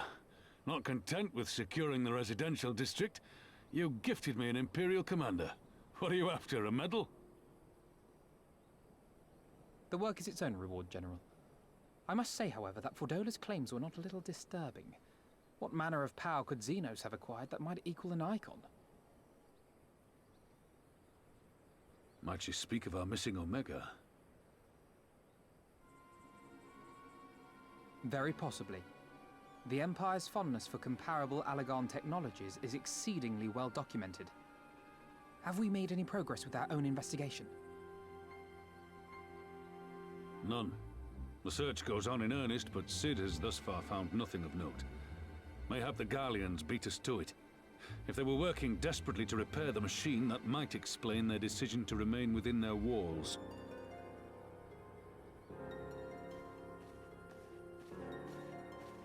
Ah, Lys. I trust you surrendered Fordola into custody without incident. We were just discussing the pilot's claims. About Xenos and his newfound powers. She hasn't said a word on the subject since we rescued Kryl, even when the interrogator asked nicely.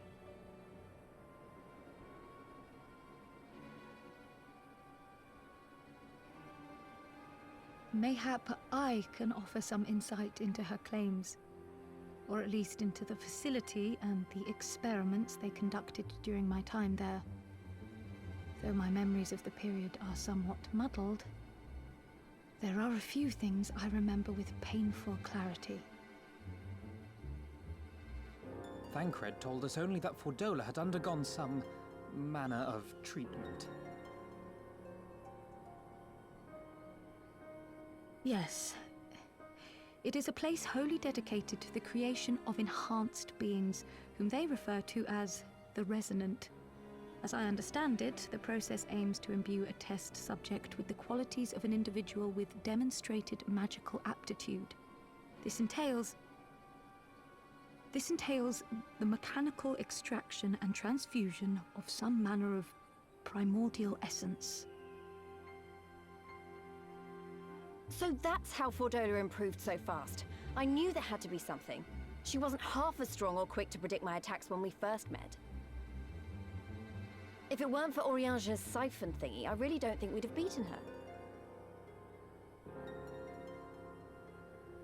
My humble scheme asked far more in the execution than it required in the conception, I do assure thee. Oh, you've got to stop doing that. In calling upon Lady Alisaie after her defeat, I was most intrigued to learn of the apparent effortlessness with which Fordola countered her attacks. 'Twas as if she knew the blade's destination ere its journey began. A most impressive feat under any circumstances, but an almost miraculous one when considered in the context of Fordola's unfamiliarity with my lady's arts. How then could she so perfectly predict an unknown opponent's every move? After much deliberation, I surmise that Fordola may be possessed of a preternatural ability to divine meaning from the fluctuations of an individual's ether and to instinctively react. To employ a metaphor, one might say that she was attuned to the whispers of my Lady Alisaie's soul. Wait, have you not just described a manifestation of the Echo? I had no conclusive proof. The available anecdotal evidence suggested only that Fordola was uncommonly sensitive to etheric fluctuations, and 'twas this which led me to develop my stratagem. I would fashion a device with the capacity to generate a massive disruption in the surrounding ether. If, as I suspected, Fordola's senses were indeed questing for the most minor of oscillations, the shock of exposure to a more amplitudinous etheric waveform would be akin to a debilitating bout of ether sickness. How ingenious. I note that the success of your plan hinged on your device's wielder remaining ignorant of its purpose, lest Fordola divine your intent. Indeed so, Master Alphino. All things considered, 'twas a most fortuitous outcome.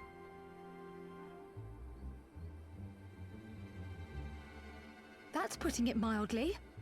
In any event, if Oriange is correct, that would mean these Resonant have been granted the power of the Echo via artificial means. A sobering thought, to say the least, and one which makes me wonder what else Xenos has in store. Whatever the Viceroy's newfound powers, I know of none better equipped to face him. And face him you must. For there is now but one path forward, and it leads straight to Alamigo.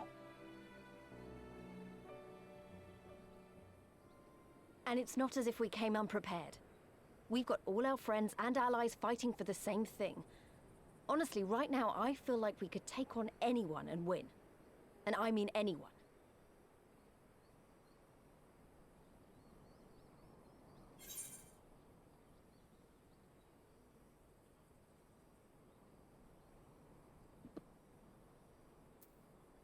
Victory's as good as ours.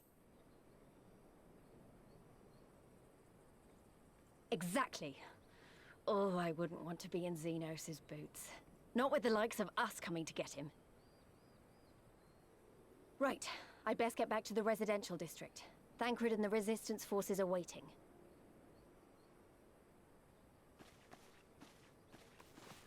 It is time we join the main host. Kryl, in light of your recent ordeal, might I suggest that you remain with the rearguard for now? Oh, if you insist. Just this once.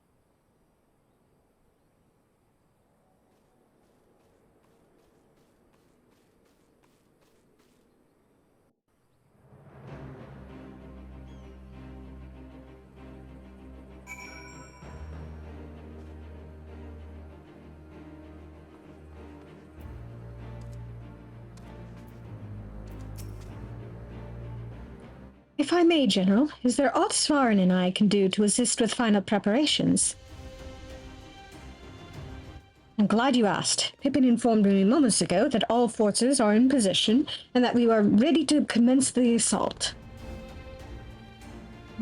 Not remains but to notify the Alliance commanders. If you've no objections, I should be glad to have you do the honors, Svarin. You were instrumental to the success of Operation Archon. You helped bring an end to the Dragon Song War. You are a hero to the people and a symbol of hope. Some might judge it an empty gesture, or worse, a waste of your talents, but I know it would mean much to everyone here. Alright, fine. Guess I gotta go rally the troops.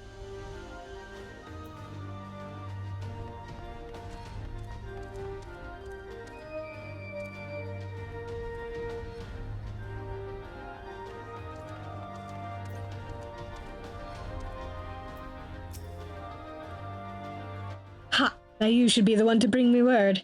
By the Fury, it is good to see you, my friend. You, who stood with us in our direst hour, will ever be an inspiration to my countrymen, and to me. Though Ishgard's debt can never be repaid, it is my hope that our deeds this day shall go some small way to redressing the balance.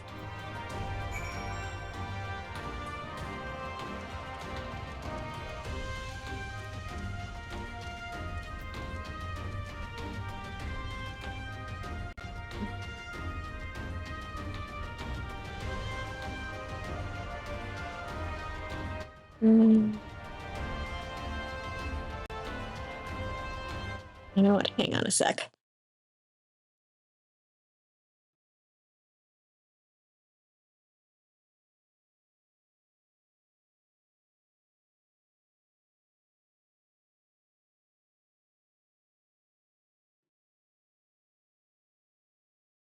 Quit and restart the game. Do.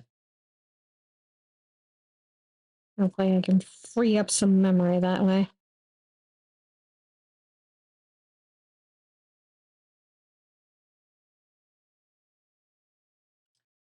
The difference is stark.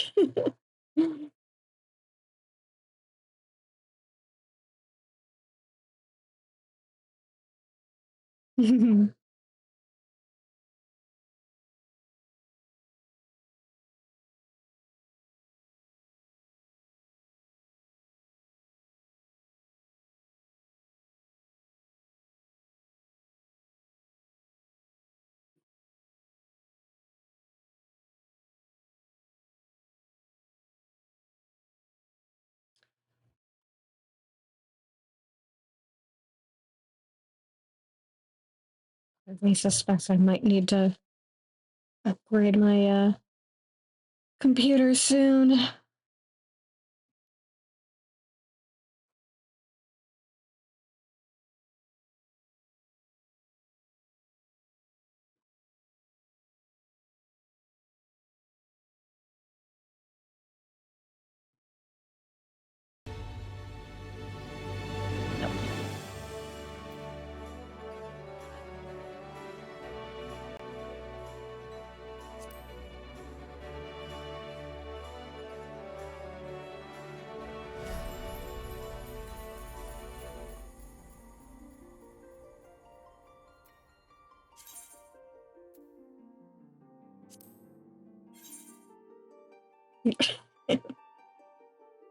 Of course the server is congested. When is it not congested?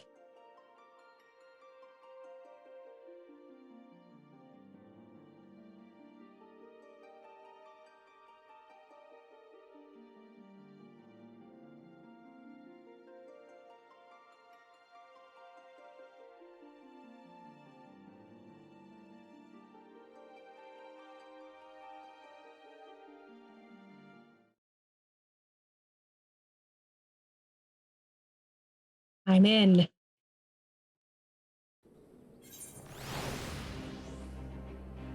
All right.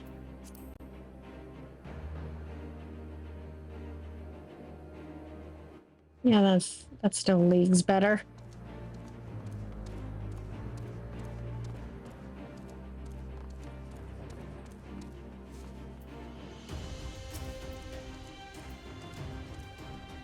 All is ready? Very well. Though many will fall in the coming battle, how many more shall know liberty for their sacrifice? There's a time for peace and a time for war. Even the matron understands this. We who have received of hers and the elemental's blessings go now to stand for Eorzea and her children.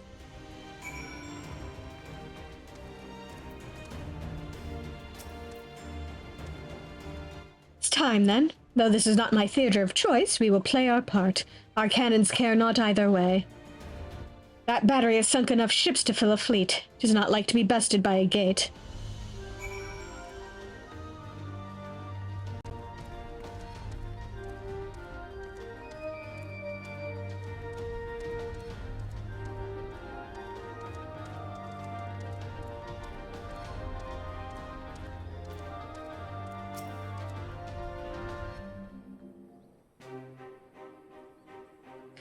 It is done, then? Thank you, Svarn, for humoring an old bull.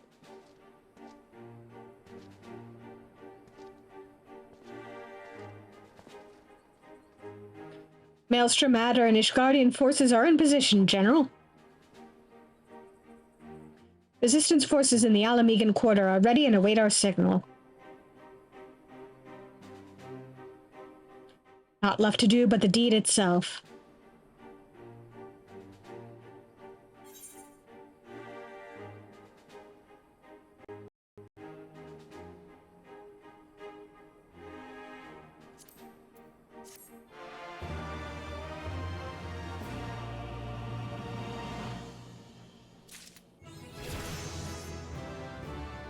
Yay!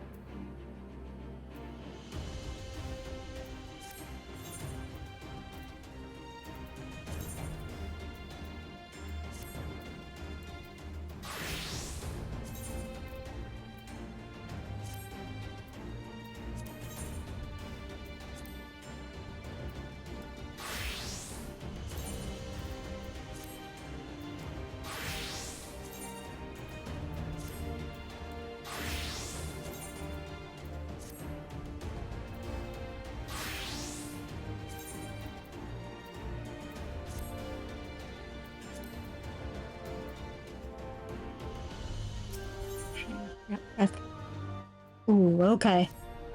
Yeah, we're about to hit the end game here. So let's make sure we're properly geared up.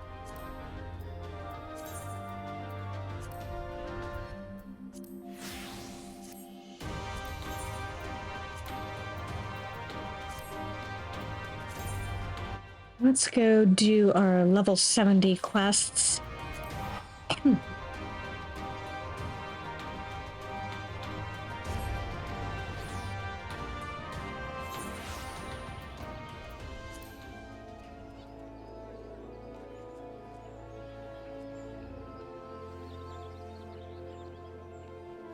And among those level 70 quests, we'll pick up Reaper.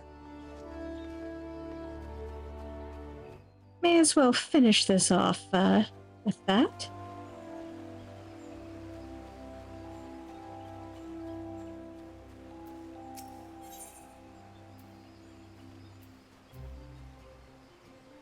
Nice. Great news, Farn. A post-Moogle just dropped off this letter from Mistress Nashmira. She says the stage has been set for our performance in Alamigo.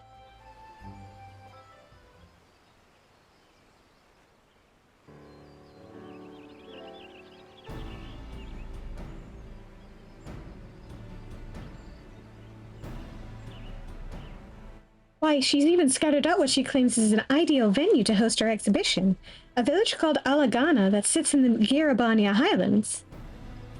Though Alagana itself has been liberated, the war with Garlemald rages on, and the unease of the villagers is tangible. In other words, it is precisely the sort of place where the Totentans might strike. At any rate, Mistress Nashmira assures me that she and her secretive acquaintance have made all the necessary preparations. The The Alamegan resistance, she says, has seen fit to ensure that Alagana's most prominent residents will be in attendance. If we can perform as we did in Ishgard and swiftly dispel the darkness from their hearts, surely they will be able to influence their fellow villagers and stave off the onset of the Totentangs. And what did she say at the very end of her letter? Yes. For us, Farin, the success of our tour and the very future of the true Falsium itself rides on you. I'm counting on you to rise to the occasion. Are you as excited as I am? Let's make this a show for the ages. And with that, let us set out for Alagana. We mustn't keep Mistress Nashmira waiting.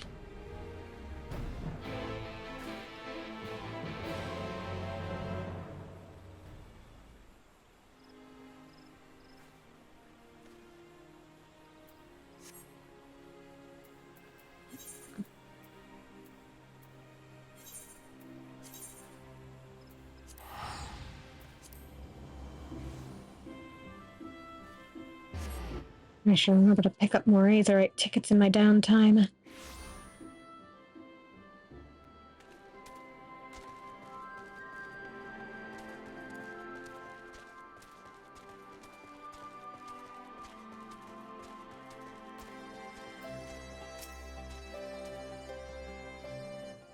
There you are, Svarn. Have you by chance seen Mistress Nashmira? I can't find her anywhere, but I'm sure she'll be along soon. I know she wouldn't miss our performance for the world. And look at what I found. I scoured the troops' wardrobe to find outfits befitting our grand finale. One thing's for certain, we'll be dressed to impress. And remember, mum's the word about the Totentangs, all right? We want our audience to enjoy the performance without worrying themselves with the terrible truth behind it all. Well then, whenever you're ready to take the stage, you know where to find me.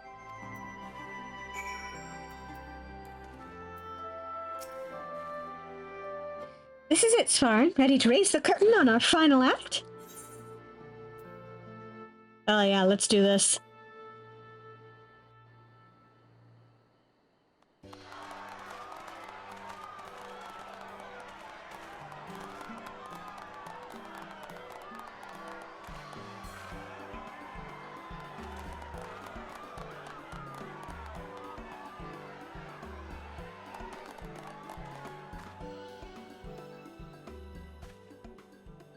So close and yet so far. For all who cannot make the voyage to our home, we bring our art to yours. Hailing from Razatan across the sea, I present the incomparable, transcendent Troop Falsium.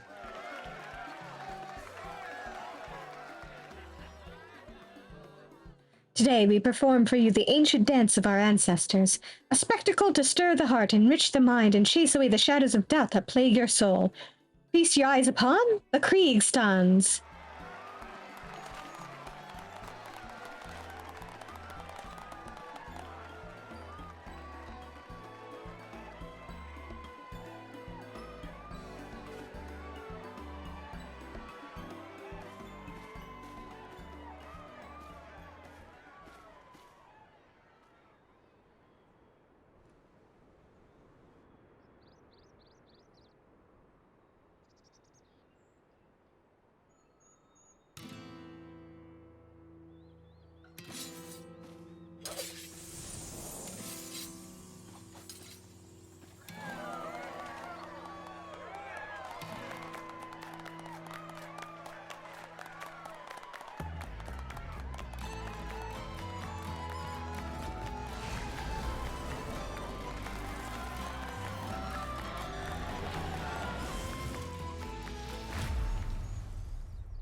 Right on cue. All right, Svarn, let's take out that nasty thing before our audience realizes it's not just for show.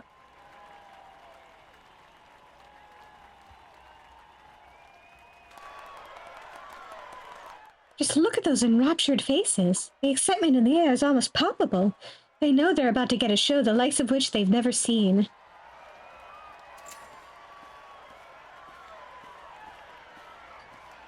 The Alamegans are counting on us, Svarn, and in more ways than they themselves even know.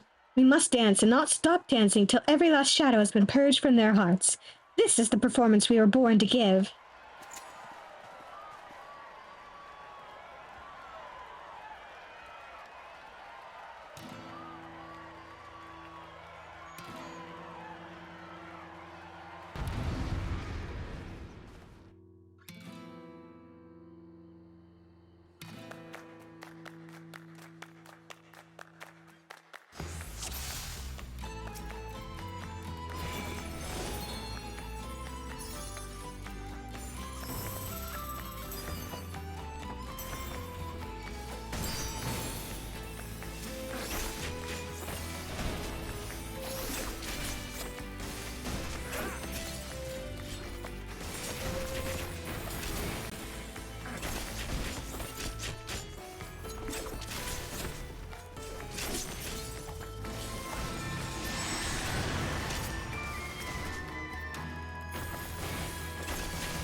Yeah, come on, game.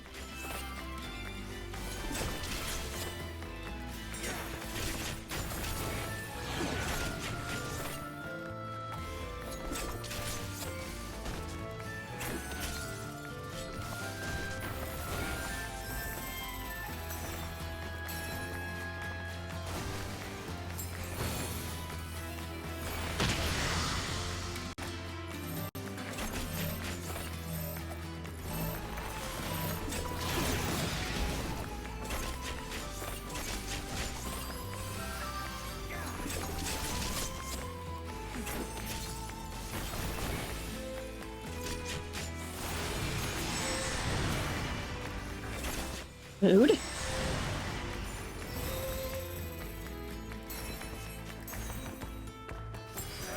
Oh, there you are, Nashmira.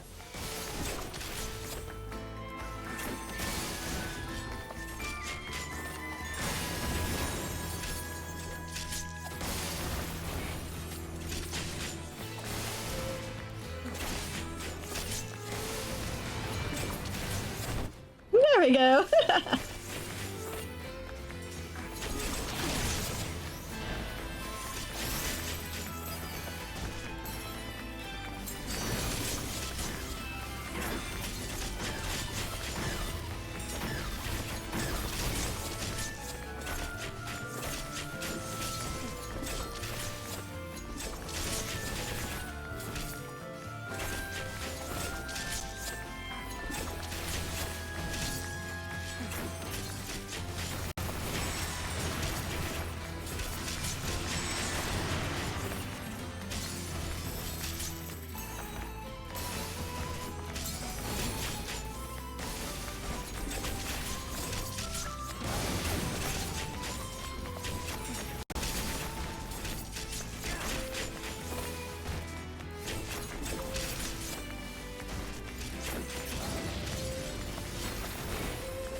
Yeah.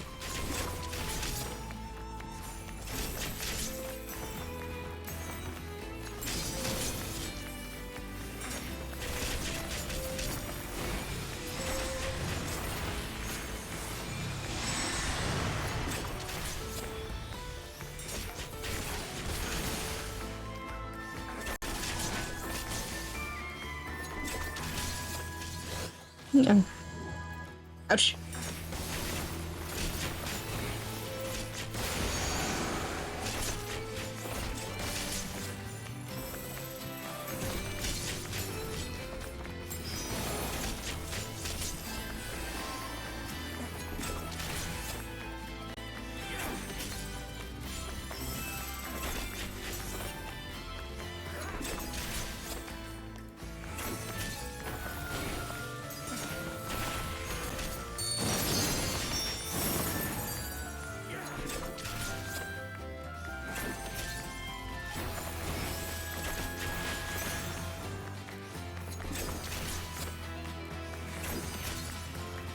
There we go!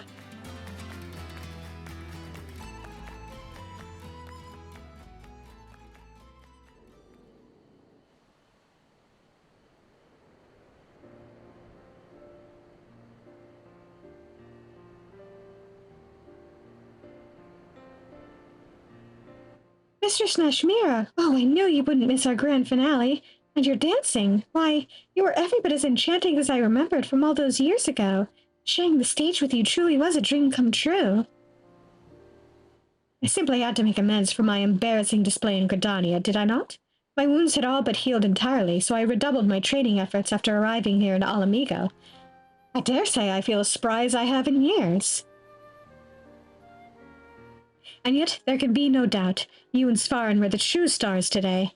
To think that you have come so far in such a short span of time, perhaps I should have just admired your performance from the wings instead of stepping in.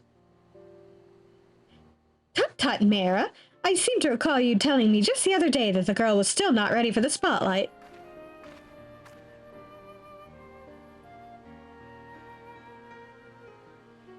Lamin! You know me, Lamin. I am strict with my students because I expect only the best from them, and these two have done me proud today. Fancy meeting you here, Svarin. I must admit it gave me quite a start when my Mira here told me that you, of all people, had joined her merry little troop. Mira and I go far, far back, you know. After those horrific events unfolded in Old Da, I hid away in Thavnir for some time. It was then that we first made each other's acquaintance. Song and dance go together rather well, needless to say, and our friendship rapidly blossomed. When she turned to me for assistance in planning Troop Falsium's tour of Eorzea, I was more than happy to do my part. It does not surprise me that an accomplished adventurer would have many friends across the realm, but never would I have suspected you and my dear Lamin were so close. Truly, fate must have brought us together for a reason. I feel the same. Your presence alone has motivated me to grow in ways I never would have thought possible. You've given me the courage, strength, and determination to be more than what I was.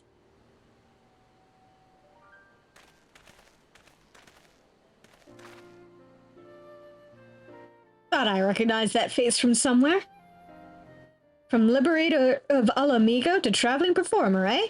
Not a path I'd have predicted, but I'm hardly surprised to see you emerge triumphant in whatever you do. Aye, that was truly a performance for the ages. Here in Alagana, we don't get much exposure to foreign cultures. Rather stimulating that was, especially the grand finale where you chased off those bloody shadow beasts. Got the blood pumping, I'd say. We only wish there was more we could do to show our appreciation. Think nothing of it, my good sir. Just knowing that we've brought a measure of joy to Alamigo in his time of need is reward enough for us. Too kind you are, miss. The road ahead of us is a long one, but thanks to you, we can stride down it with a spring in our step. Know that our village is always open to you, should you ever be willing to grace us with another performance. Farewell, friends.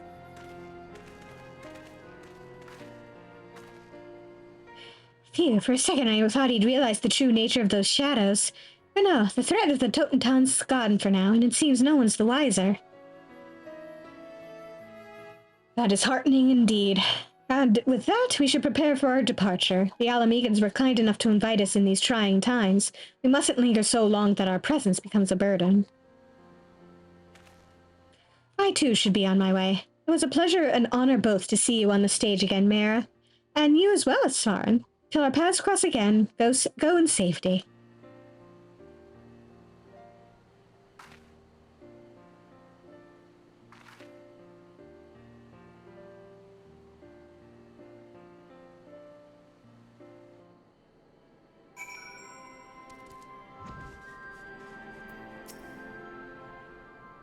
Well, that's the last of it. Our props are packed up and we're ready to take to the road. I must say, it's a touch bittersweet knowing that this was our last performance, but I suppose even the best of things must come to an end. Mr. Nashmira will go ahead to Limsa Luminsa to secure passage back to Razatan. He'll stop by and see us off, yes? We'd like to pay you proper thanks before taking our leave of this land.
Svarin, I'm so touched. You really did come to see us off.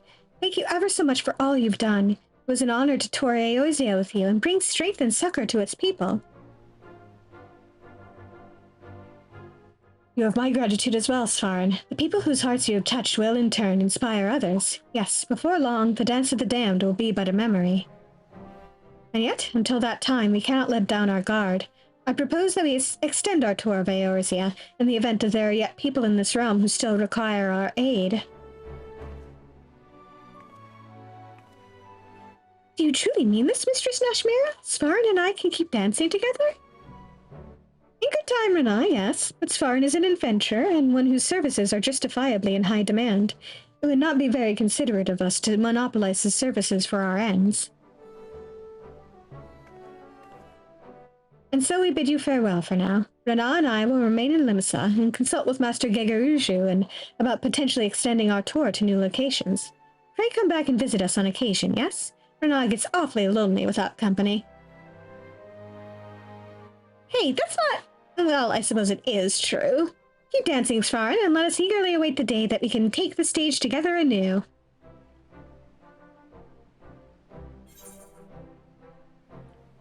Hooray! New move! Technical step!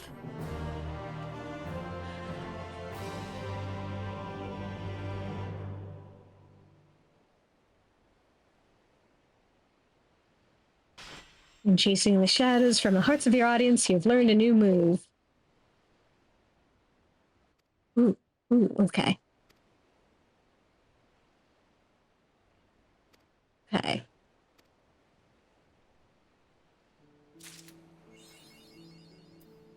Step gauge expanded!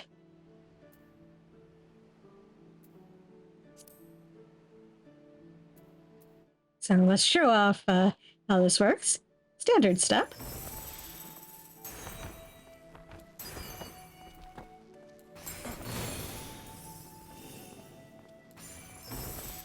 technical step.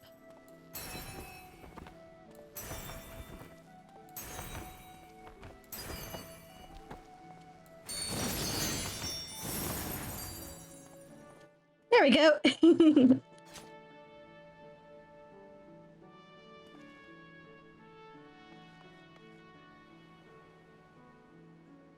I love technical step. It's just so fun.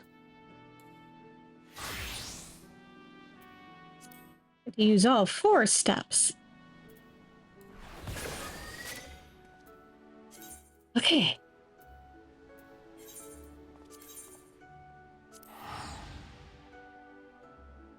Let's go break some guns.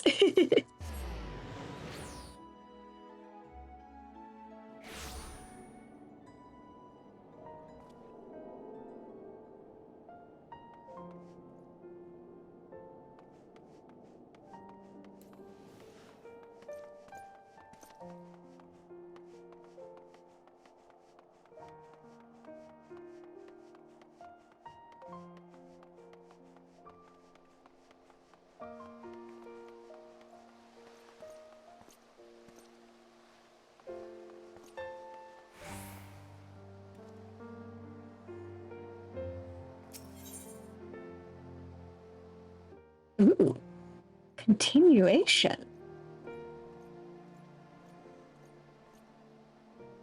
Ooh.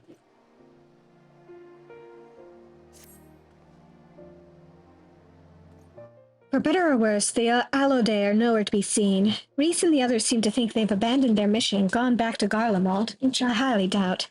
For them, failure simply isn't an option. But what I want to know is, where is Radovan? I have a good mind to pack up and leave him here, or at least find somewhere warmer to wait for him. If there's one thing I can't bear, it's standing about doing nothing, especially somewhere as bitterly cold as this. I know, let's go and ask the Temple Knights if they have any work for us.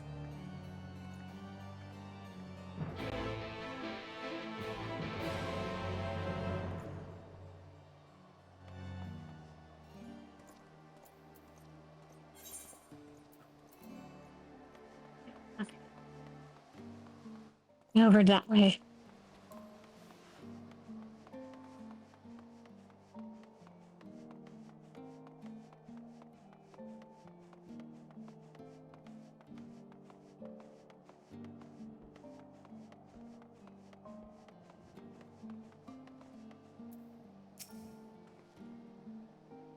What took you so long? I've already been and spoken to them.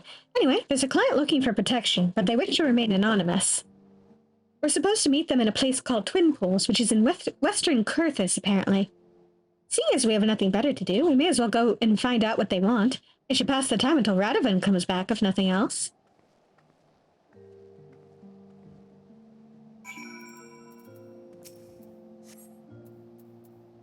Why do I have a bad feeling about this?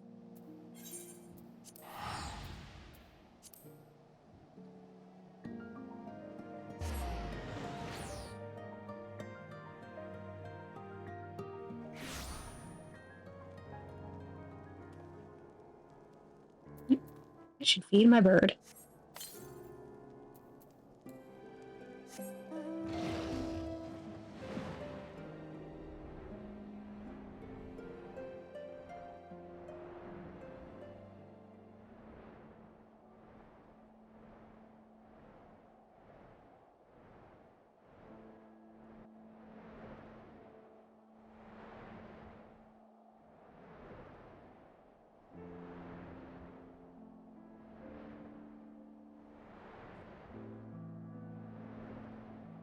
Yep.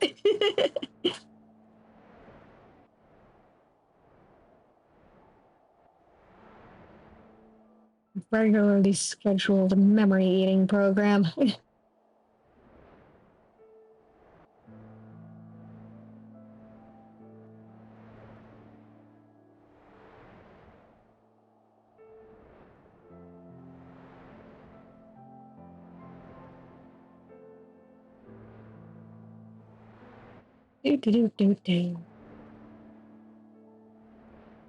sure there's nothing ominous about us being told to come out into the middle of nowhere like this.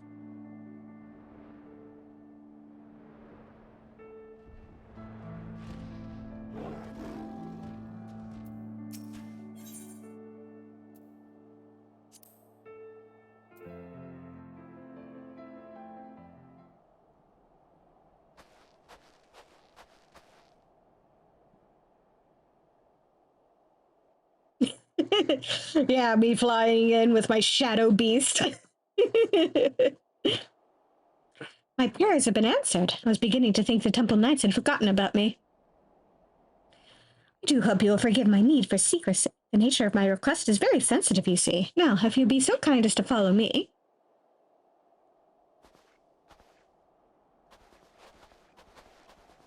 Two buns and an elf are walk across the frozen tundra.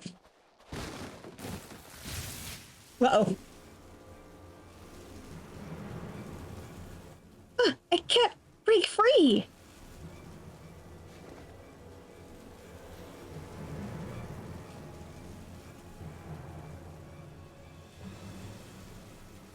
Wriggle all you want, little fly. Nothing escapes my web.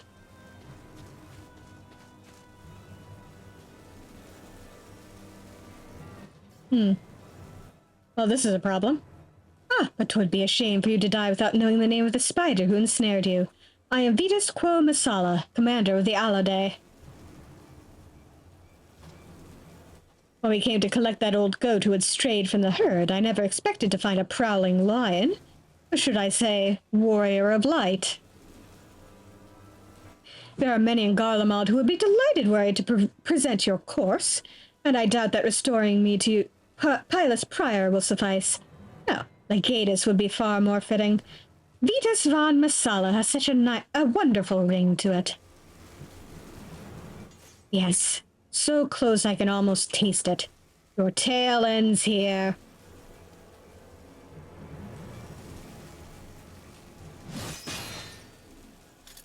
Yeah. I know I look fierce, but I'm just a bun. Here's the lion. Radovan, where the bloody hells have you been? Tracking the Alade. That's how I knew they'd come after you, Svarin. Prisoner 1441, if I am not mistaken. First, you refuse my kind offer, then you have the audacity to escape. And now this. Whatever am I to do with you?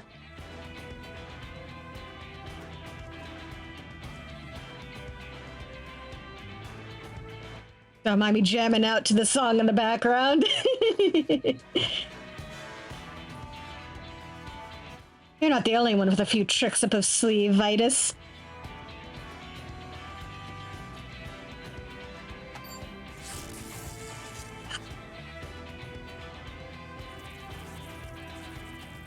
When I first encountered the Alade, I noticed the collars they were wearing. I had one myself not so long ago. This must be your way of maintaining discipline. I took one of them to Mamula, who engineered a device similar to yours. How ironic that the very collars you were so fond of could be turned against you.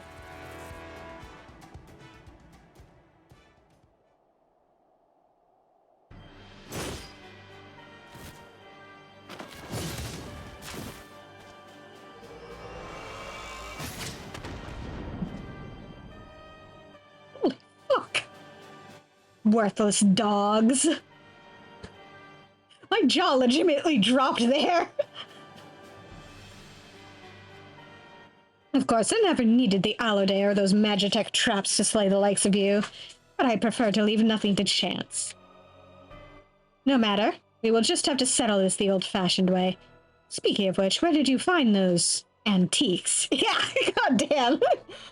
This is why you are to Legatus, my dude. You're the worst.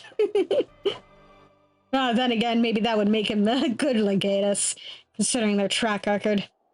If you think they can compare to a Garlean gunblade, you are wrong. Very wrong. As much as I wish to fight him alone, there's more at stake here than my pride. We must rid the world of this beast once and for all. Svarin, Sophie, follow my lead.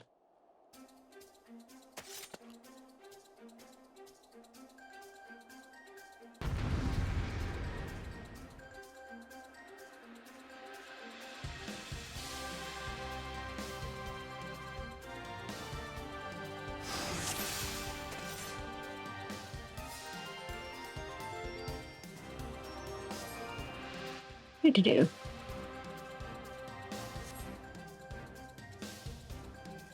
Ah, so that's why we've got this theme going on.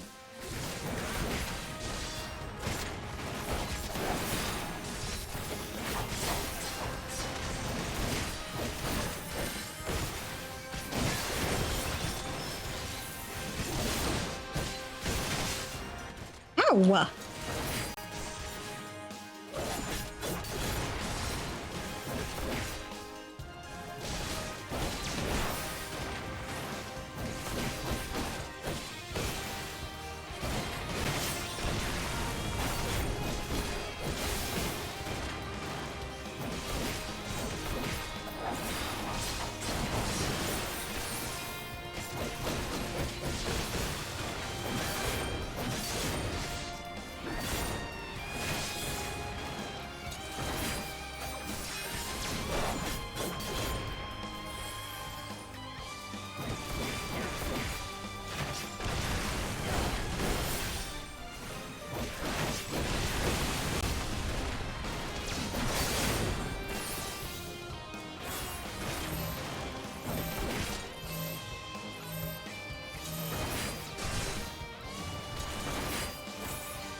Ouch!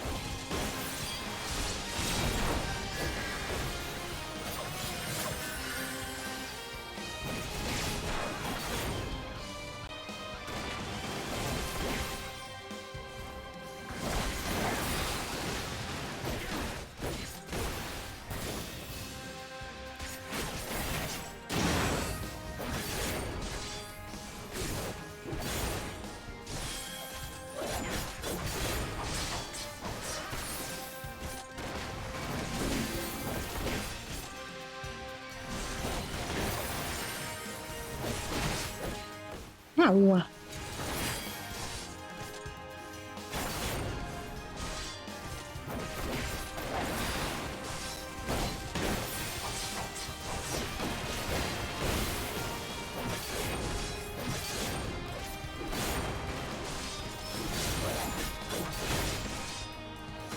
Stop that!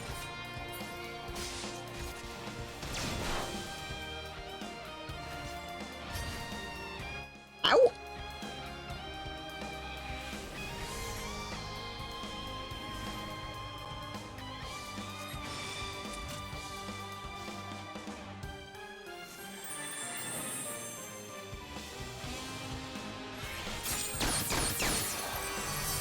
Ooh!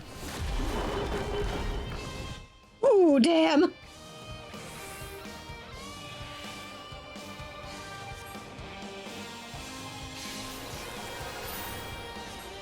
Ooh! Thank you, Sophie. I think I'll be fine.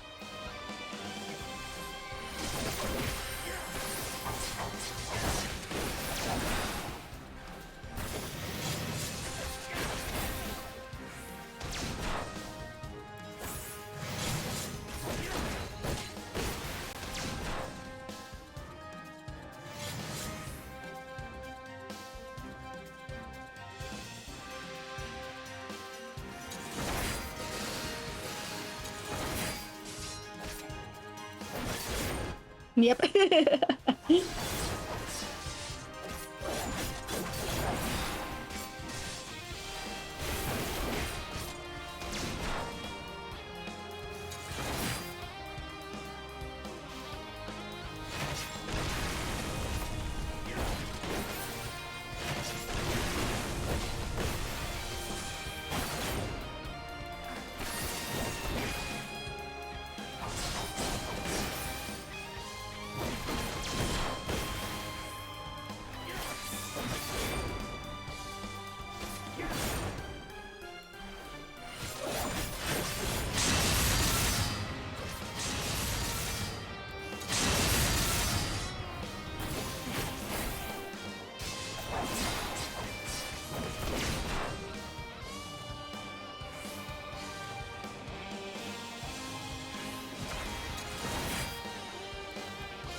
Oh.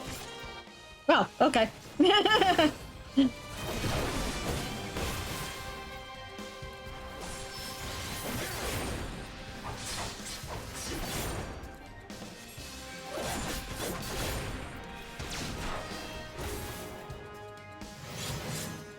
Son of a bitch.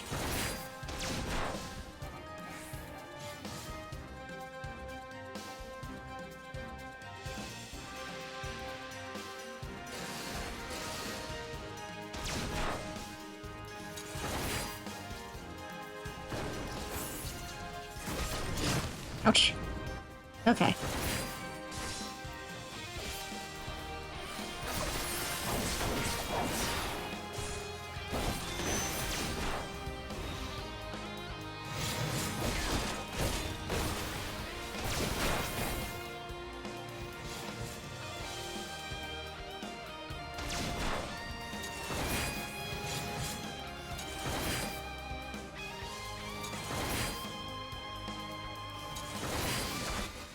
Right? It's already looking like an embarrassment.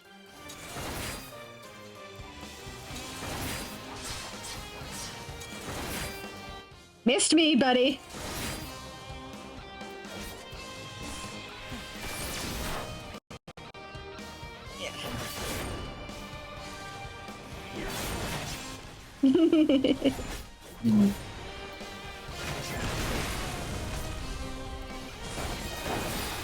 Yeah, bugs are way cuter than elves.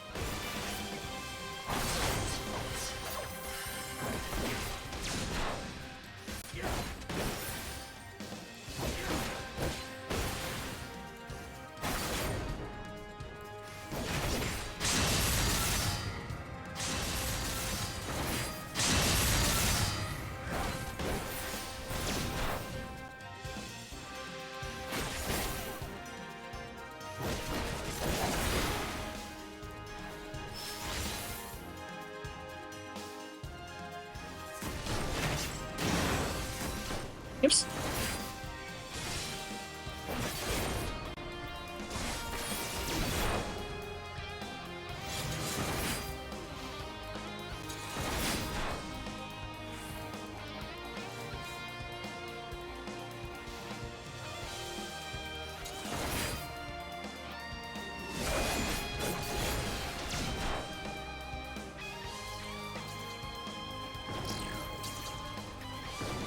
Ouch.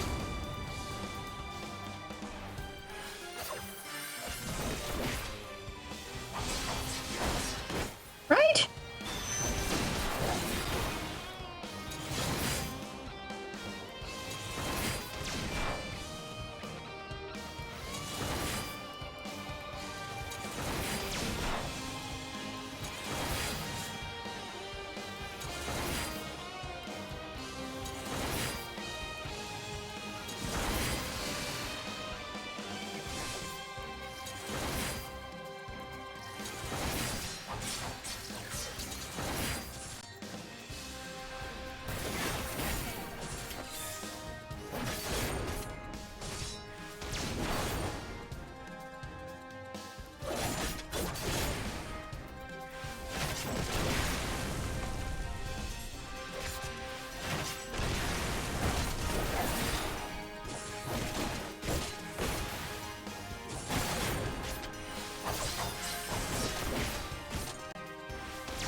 Come on. There we go. How dare I? How dare I kick your ass?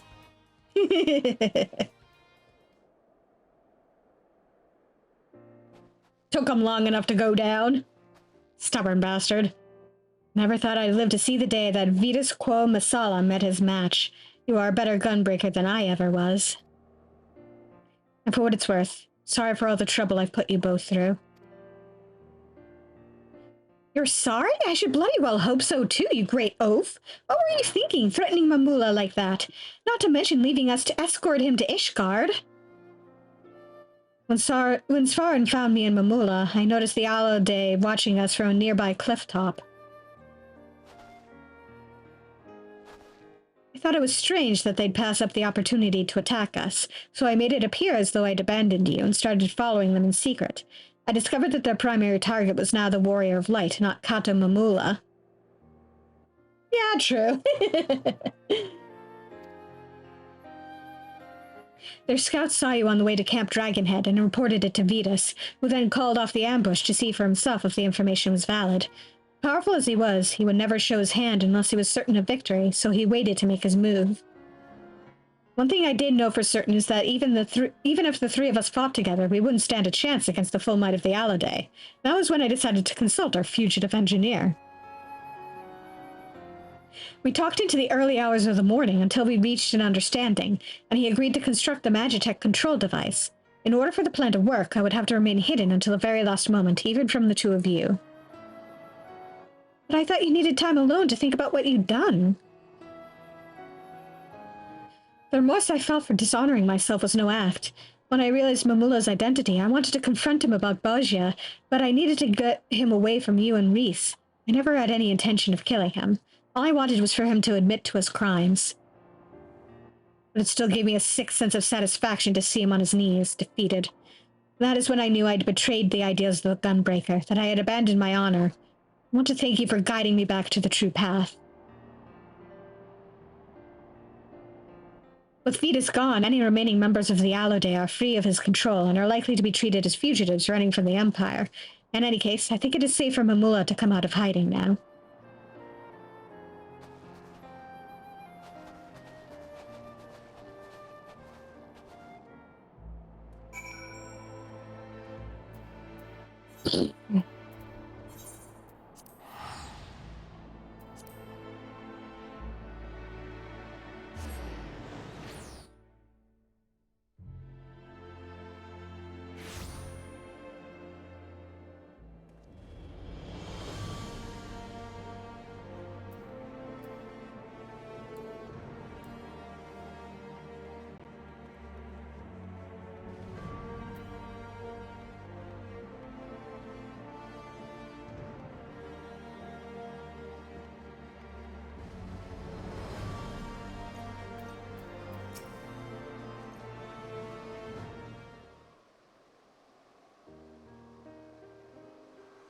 Allow me to express my gratitude for vanquishing the Alloday, which I understand was due in no small part to Radovan's marvelous idea involving the Magitech collars. I'm glad to hear the device it cobbled together functioned as intended. Yes, we couldn't have done it without your help. Vetus alone pushed the three of us to our limits. Had the Alloday joined the fight, things would have ended very differently. We owe you our lives.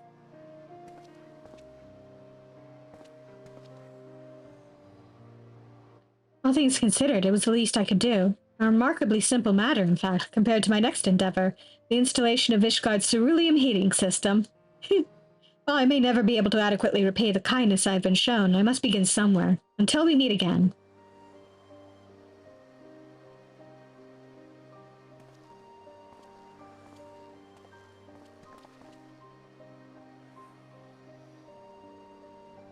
Svarn, since I first met you, I knew you had the potential to become a gunbreaker. As the only one of my clan to escape the destruction of Bozia's citadel, I thought the art of the gunblade would die with me. Now that I have passed all I know to you, my successor, I feel that there is little for you to gain from taking on assignments with us. Yes, we can hardly expect the Warrior of Light to spend valuable time assisting us with our money-making schemes. Before we part ways, however, there was one last place I would like to visit with you. I hear that a great many adventurers who hope to make a name for themselves head to Revenant's Toll. I imagine there will be plenty to keep us busy. But more than anything, I'm hoping to find others to whom I can impart the teachings of my clan. Once people see you with their gunblade strapped to your back, I'm sure it'll pique their curiosity. So, will you come with us?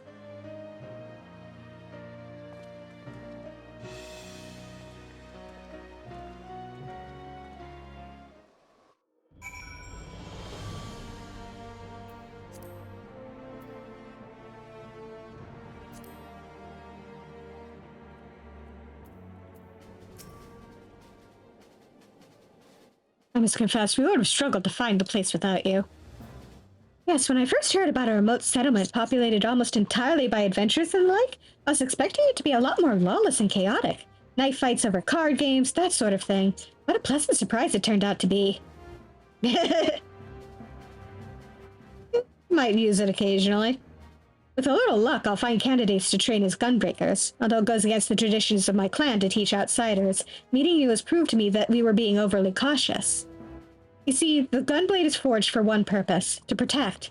We feared that its techniques would fall into the hands of those who seek to oppress and conquer, such as the Garleans and the Alligans before them. Centuries of being beset by enemies on all sides taught us to fear and mistrust those not of our clan. That is why we kept our art such a closely guarded secret. But when you came to our rescue that day, you acted without a thought for your own safety to aid those in need. This is the true essence of the Gunbreaker. You have your own ideals to protect, your own promises to keep. Go forth, Svarn, and follow your path wherever it may lead. Nice!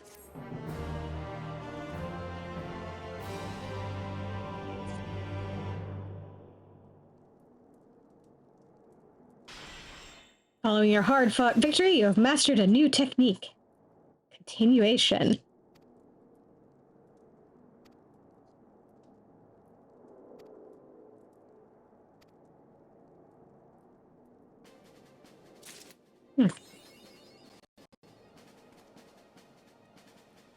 So I won't have to worry about these guys again until level 80. And I do want to get to level 80, so I'll be picking up the Gunblade again. I heard that stone tomes contain a wealth of ancient knowledge, which is what makes them so valuable. But how did they get the information into those tiny things, and how do we get it out again? Don't worry about it. And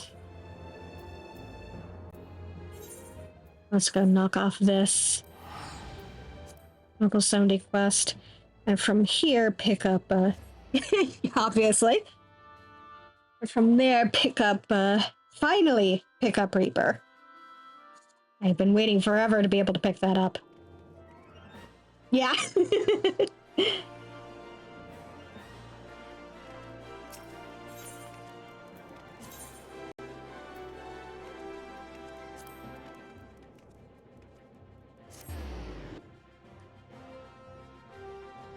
Enjoy this peace while it lasts, guys.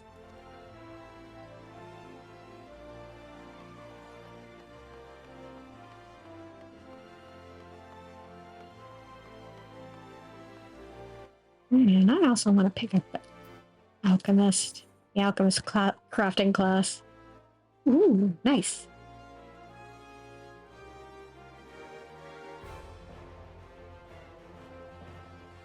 Ooh, nice. Svarn, I trust you have prepared yourself well. Our foe musters at Annex Trine. The hour of our final confrontation is nigh. The Hearer and our beastmen friends are en route to the Forelands as we speak, and I would join them with all haste. Come as soon as you're able. Shitoto will be awaiting your arrival.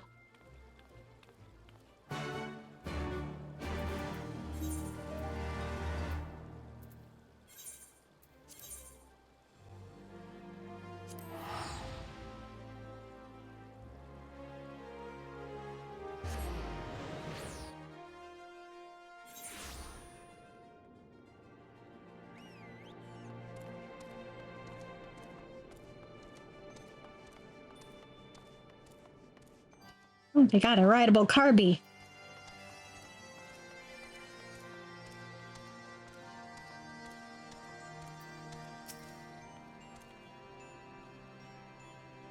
Why, thank you so very much, Lili. What with my own corporeal form having long since faded to dust, it is an honor and a pleasure to see my legacy carried on by women, men, and beastmen after my own...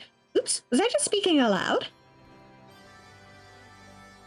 You can stop gawking any time now, or have you forgotten that we have an army of power-hungry golems bent on destroying our realm to dispose of? Fortunately, I've already formulated the perfect plan of attack.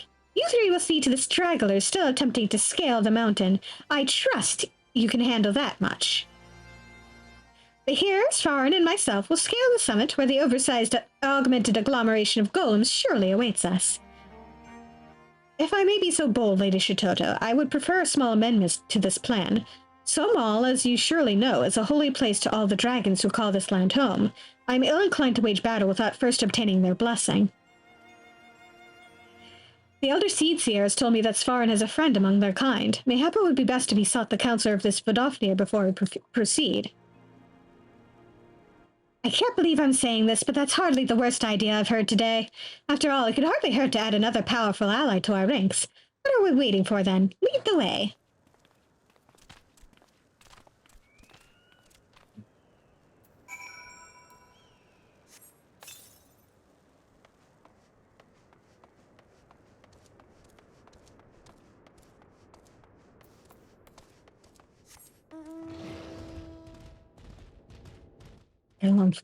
Galumph.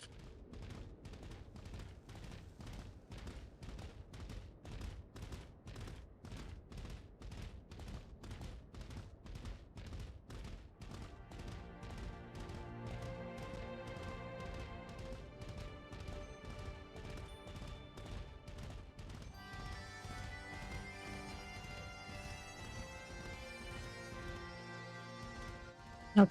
Wrong floor. I think. Oh, nope. There she is.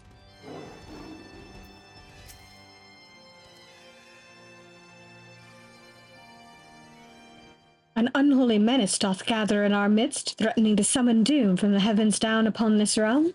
Such is thy plight? I too did sense the presence of an intruder in our sacred home. At first I was content to observe, but the danger hath grown too great. Warrior of warriors, if thou and thine would take up arms against our common foe, thou dost have my blessing.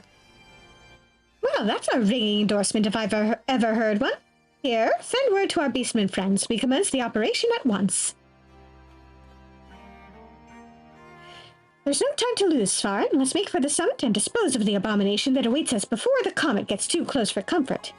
Yeah, all we had to do was explain things.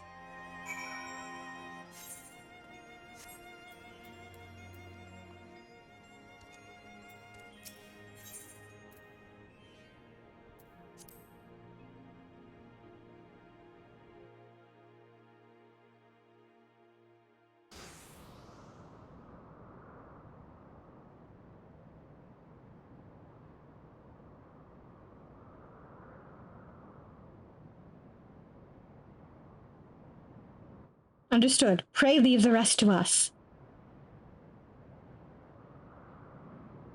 Lady Shitoto, my colleague from the observatorium has confirmed your suspicions. On its current path, the falling star will sail wide of us, if by the slimmest of margins. And yet that path shifts with every second, bringing us slowly but inexorably to the brink of calamity. Call it a hunch, but I do believe this imposing fellow might be responsible. Oh, I'm glad to see that the obvious hasn't escaped you. At any rate, our task is clear. We need only reduce him to dust before he can summon his dear mother any closer.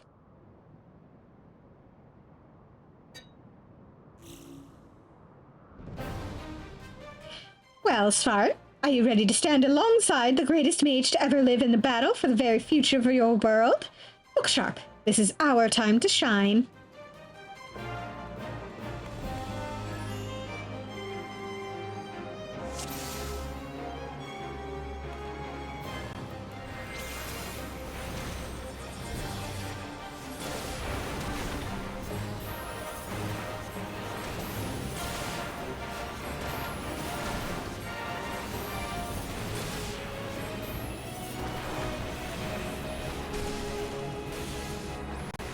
Come on.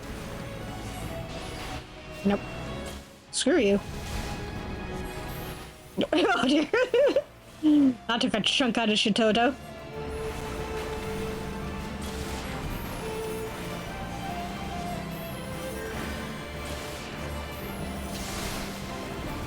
Nope. I beg your pardon.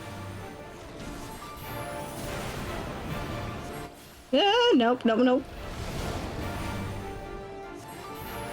Stop that.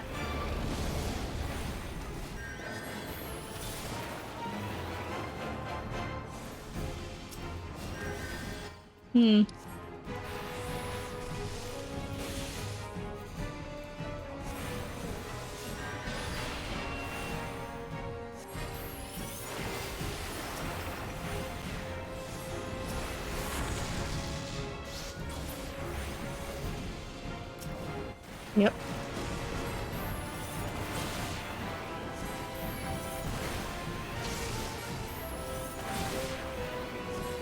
Get rid of this big guy.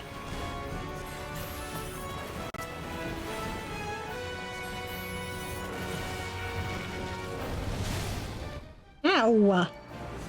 Stop that. Stop that.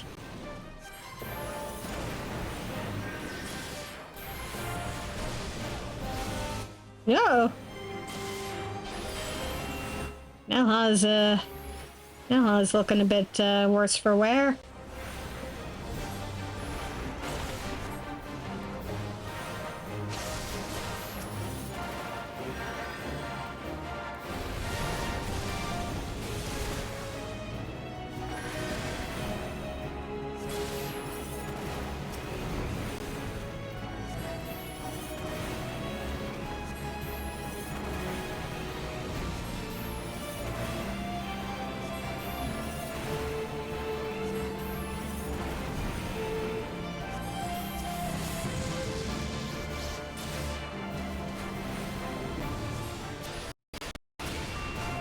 Stop that!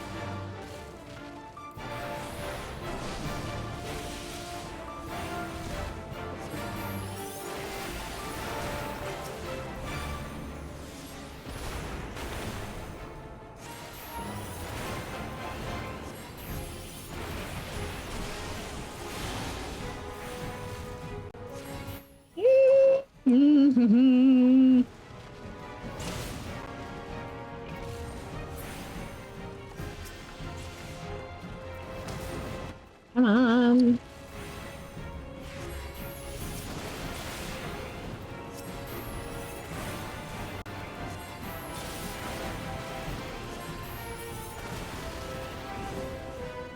Okay, thank fuck.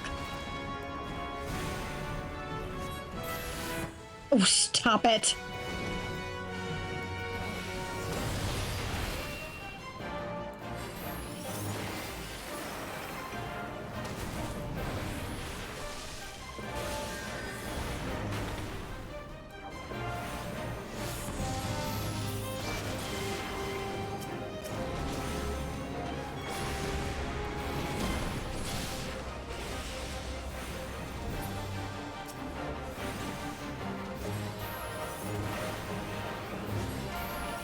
Mm.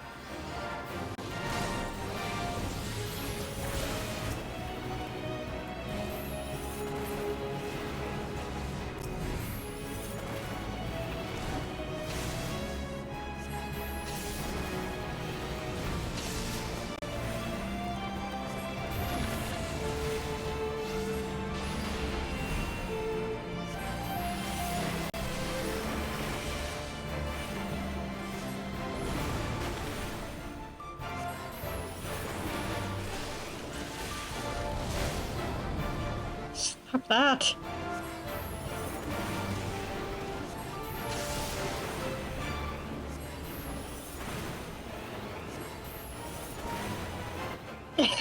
Honestly.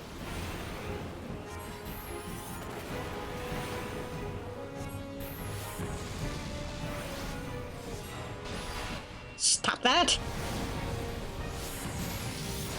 Ha! Eat ice, damn it.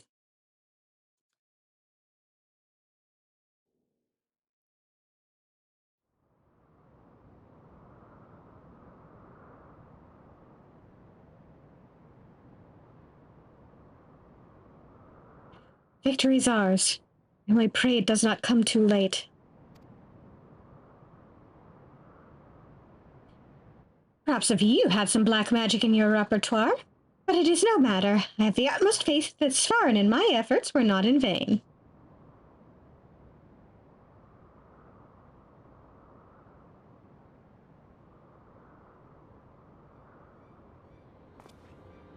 That light. 12 of mercy.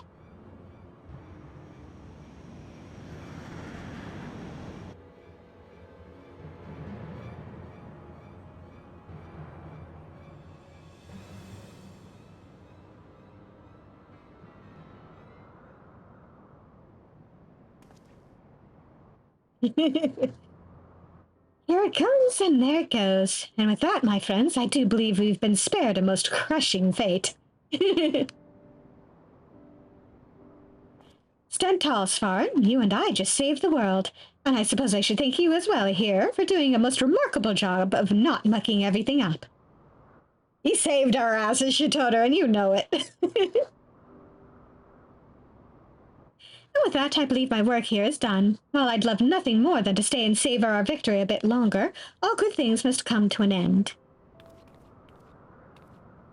Don't look all sad now. With such promising protégés to carry on my legacy, I can go to rest knowing that I did not mother the art of destruction in vain. You have seen our art wielded for the greatest of good and the worst of evil. Having witnessed firsthand your prowess and the sheer strength of your resolve, I gladly leave the future of our art in your hands. Walk the path well, Svarin of the Black.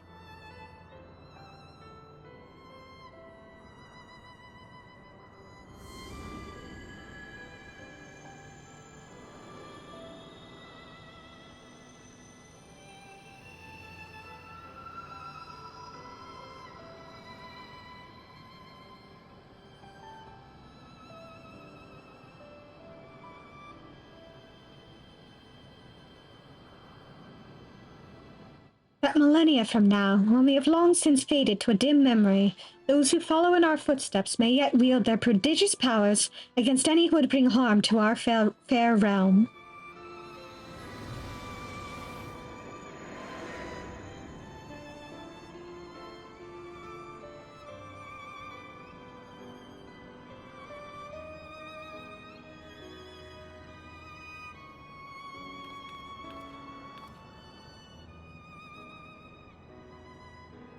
Be proud, Svarin. Having shared a mind with Mistress Shitoto all this time, I can assure you that effusive praise does not come easily to her lips. I can still scarcely believe she did me the honor of choosing my body as a vessel. Before meeting her in the flesh, in a manner of speaking, I had assumed Death's handmaiden was little more than a witch obsessed with fire and destruction. It would seem my impression may have been an error. May have been. Does your prudish, pig-headed prejudice know no end? As charming as ever, I say. I dare say you could learn a thing or two from your esteemed forebear on how to treat a gentleman. Was that so? I do believe I treat true gentlemen just fine, as Svarin here would know. At any rate, we are done here. Let us leave this uncultured boor here to reflect for a bit on how to treat a lady.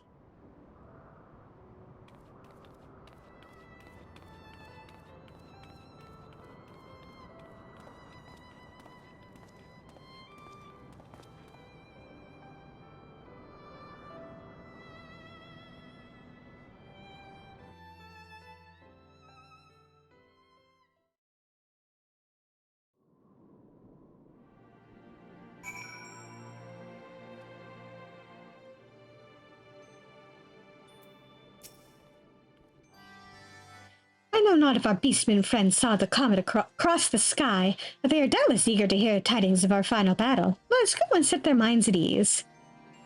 Yeah. Married couple unwillingly turned into a throuple.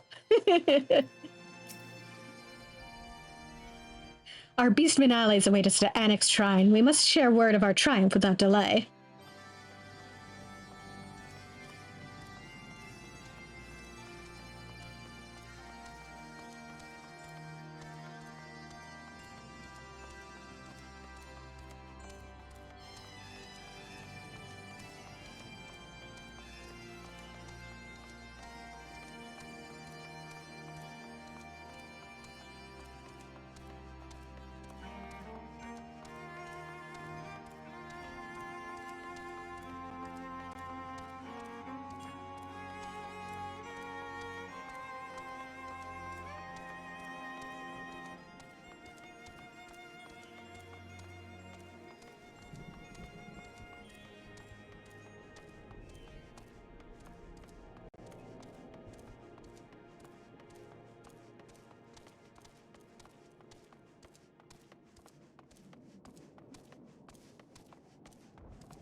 Many golems did come to scale the peak, but they come no more, laid low by our magics. The heavens, too, are calm. I trust her battle with the great beast ended in victory.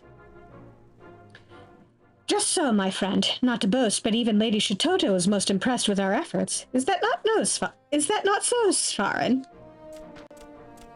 3 cheers for Shitoto, 3 cheers for Svarin, 3 cheers for the art of destruction. Huzzah, huzzah, huzzah! Far be it from me to rain on your parade, but let us not forget that the healer in your ranks played at least a small part in your victory. Yeah, you kept our asses alive. Squawk, a happy day this is. Fly home to share the joy with his brothers and sisters, Dozal will. You will visit Dozal again to share magical learnings, yes? Till then, friend. I too must take my leave, but know that even when we are apart, we always stand as one. Till next we meet, my friend.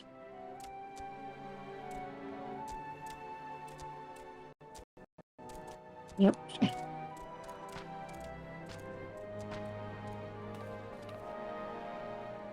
I too must return to Gridania to deliver my official report. I suppose this is farewell, at least for now.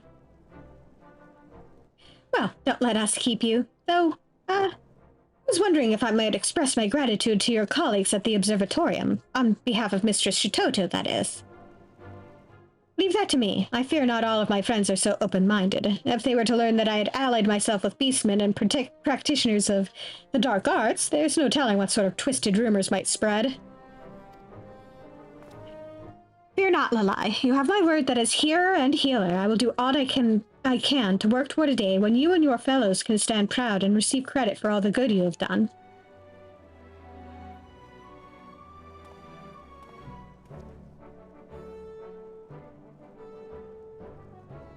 I could not bear to say this in his presence, but our hearer friend has come quite far, wouldn't you say? I, too, would do everything in my power to make that day a reality. With that, I do believe our job here is done. Shall we return to the Sacrarium?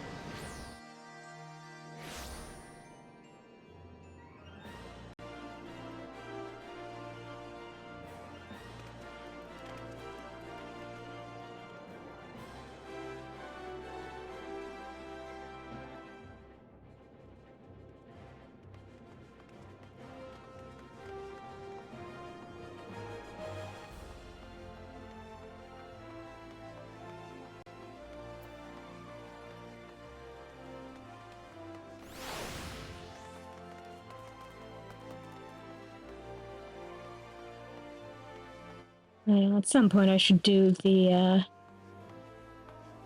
Hildebrand side quests.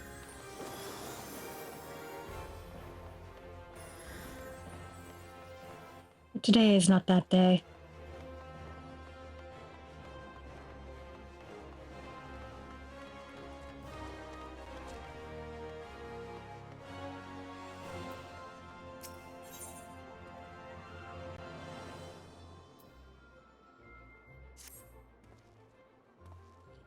You there, you're the fighting sort, yes? And by the looks of it, one of no mean skill. My employer is in desperate need of a man of your talents, you see. He's been beset by threats from an unsavory group of thugs known as the Lemures. Their leader demands my master part with some of his considerable wealth, or, well, I'll just tell you they call her the Reaper, and leave the rest to your imagination. We don't intend to acquiesce to these churlish demands without a fight, and a stout arm by our side would go far to ensure our survival. Your arm, perhaps? In case the opportunity to perform a good deed isn't enticement enough, please be reminded that my master possesses considerable wealth. If you would aid us, come with haste to the Sapphire Avenue Exchange, where we make our stand against these brutes.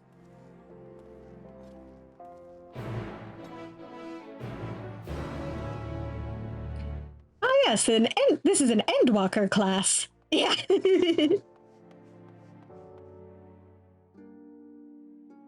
So we'll get to hear some Endwalker themes in here. Ooh, including the mid-dungeon theme. This is gonna be fun.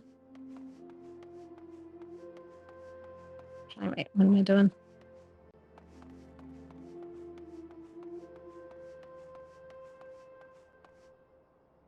Double check. No, I should head to the end of this.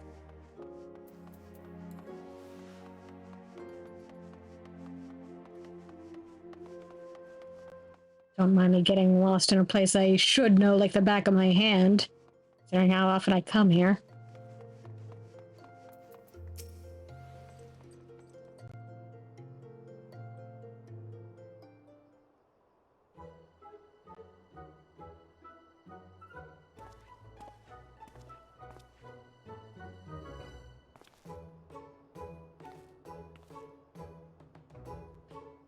You, I know why you're here, and if you mean to lay a finger on my coin purse, you'll have to pry it from my cold, lifeless...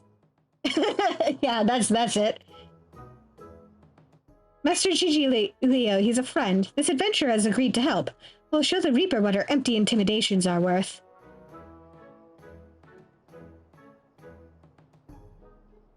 Ah, I see. My apologies, sir. Tensions have been high as of late, as I'm sure you can understand.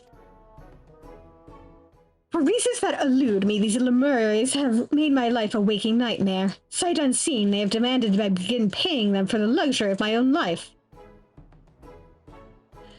Rumors abound of their origins. Some say they are the detritus of some barbaric nation. They flout our laws and threaten their betters with impunity. They're led by a dead-eyed killer who draws her scythe at the smallest slight, refuse their payments of coin, and she takes her share of your lifeblood instead. Rubbish, I say. The Reaper is naught but a toothless bandit. Interesting theory you have there. Care to test it?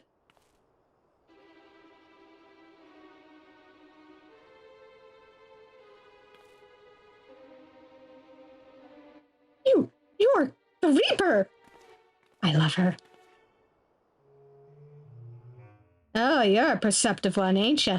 Suppose that's how you came to be in possession of so many shiny things.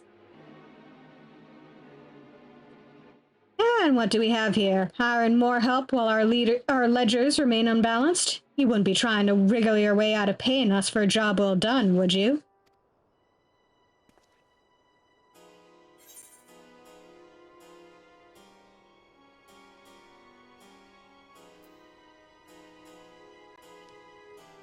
You've hired these Lemures before.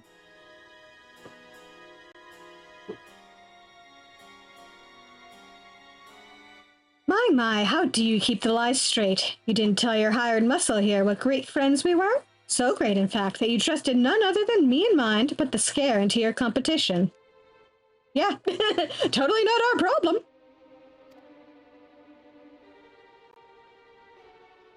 A job we were happy to do. You can't find your fortune in this fair city without stepping over a few bodies on the way, after all.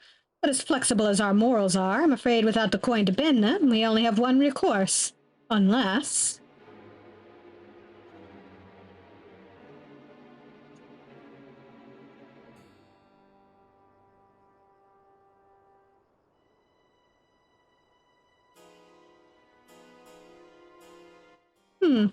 One does wonder how you found yourself with a bodyguard of such uncommon mettle. Aye, not an ounce of fear in that gaze, and not a mote of puffed-up arrogance either. This lad, my dear Gigi Leo, is the genuine article. Yes, please. He has what we in the mercenary trade call the killer instinct.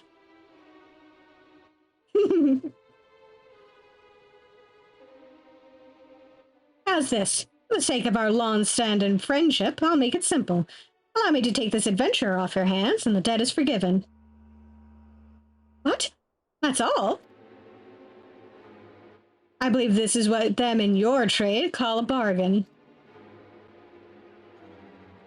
As for you, adventurer, it seems you've been made a free agent. But if you're still inclined to put those instincts of yours to use, come and visit our headquarters in Pearl Lane. The door's open.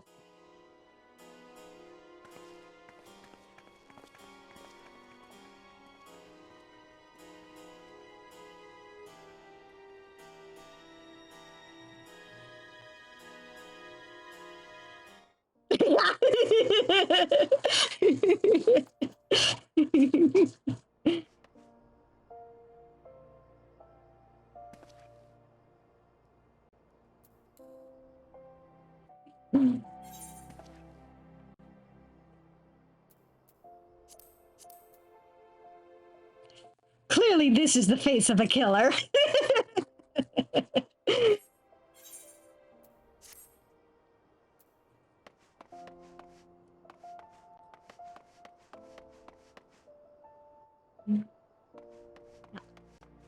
Gotta take the long way around.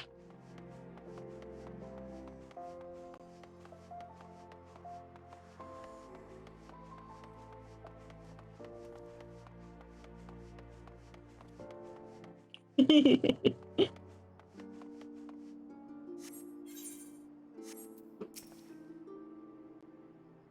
boss told me you'd be along.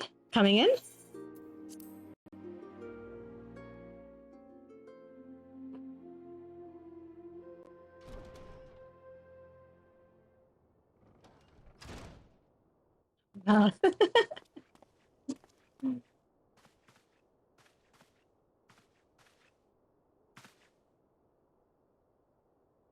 Boss, the guest of honor has arrived.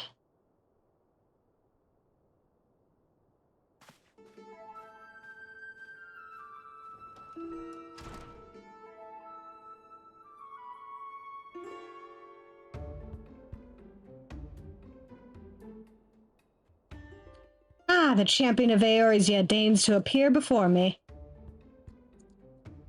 I have heard all about you. It's hard not to in this line of work. The stories paint you as ferocity incarnate, a force of nature few have survived. Peace, friend. I've no desire to put the killer to the proof personally. I don't have a death wish. You can call me Drusilla. I'm a Reaper, one of many, and the leader of this little family here. That's why I invited you into our home. There's a job I'd like you to take care of for me.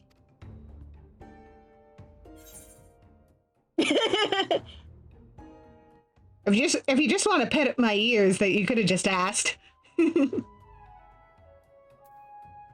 Anyway, depends on the job you're asking for.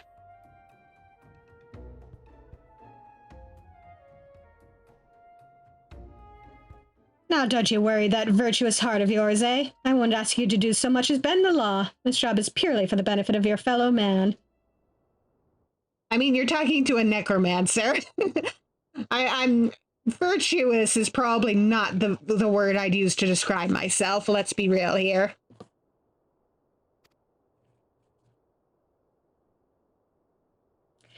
All you have to do is kill one for me. Well, perhaps kill ain't the right word, seeing as he's already dead. Oh, so my necromantic talents will come in handy here.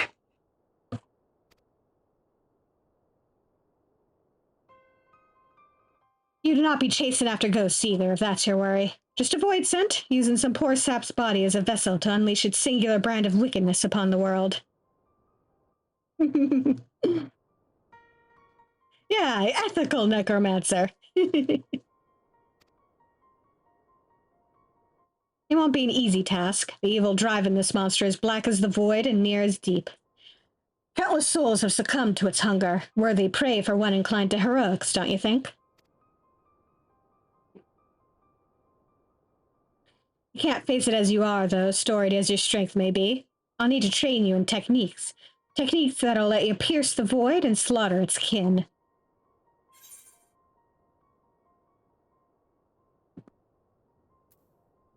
Keep talking.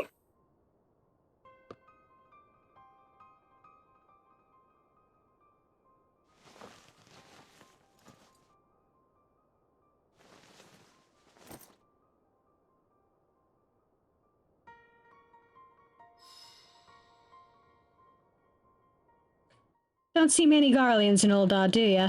Let alone ones as savage as this. Save your startled gasps. I'm not out of surprises yet. Hold your hand out to the crystal here. If you're made of the stuff I think you are, then you're in for a treat.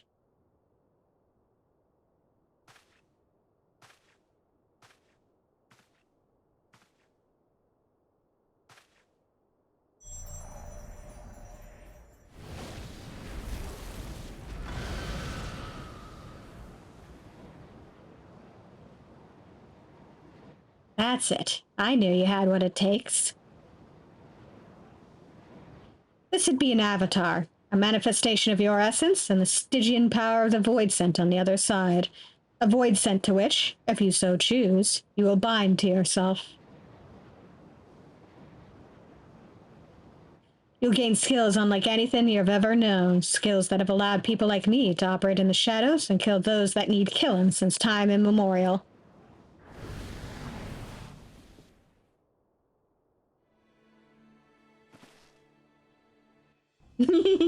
I'm calling them Shroud.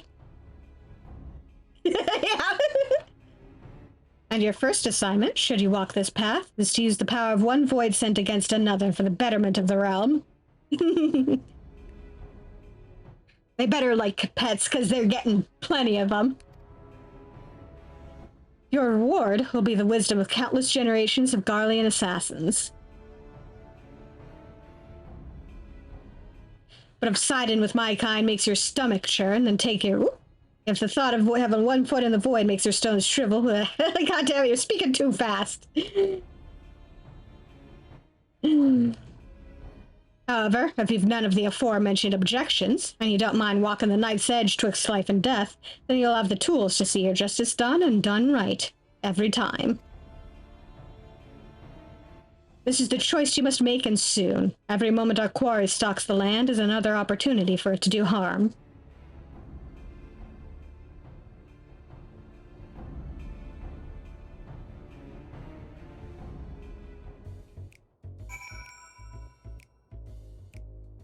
Yeah, exactly. You don't have to ask me twice. Let's see. Now, what was she saying? If siding with my kind makes your stomach churn, then take your indignation and piss off. If the thought of having one foot in the void makes your stone shrivel into your belly, then take your cowardice and piss off. And if you have any concern for the sanctity of your soul, then take your virtue and piss off. Those friends are very nice. I take it you've come to a decision, am I right?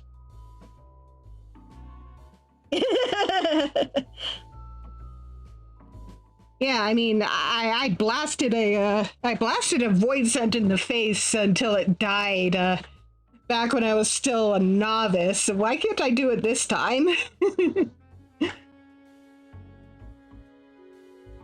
There'll be no turning away once you've chosen, mind you. You'll dance with death and return as its envoy, or you won't return at all. So what'll it be?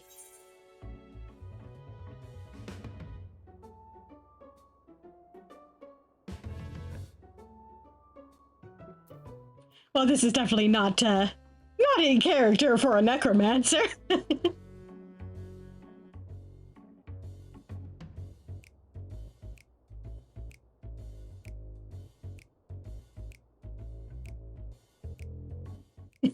Temporarily distracted by the background music.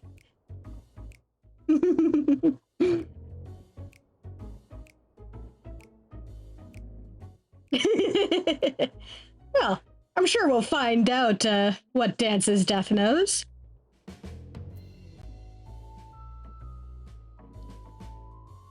I will not suffer this void scent to threaten the innocent. I will dance. Very good. Then let's not waste time. Take up this crystal and attest to both worlds that you walk as a reaper. Bind yourself to the void and claim the strength that the weak of heart shun. Through the avatar at your side does the void scent bring its power to bear, feeding upon the souls of the fiends you cut down in return. Not a bad arrangement, eh? But I'm sure you tire of words. Here, the traditional weapon of our order. Let's see how it looks strapped to your back.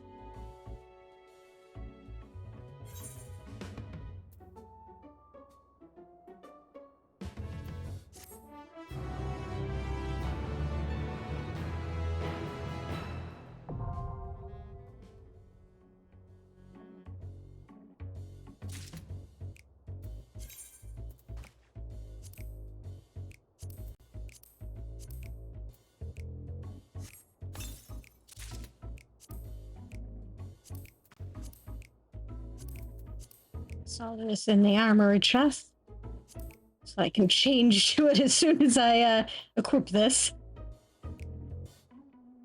Could you turn around real quick? I'm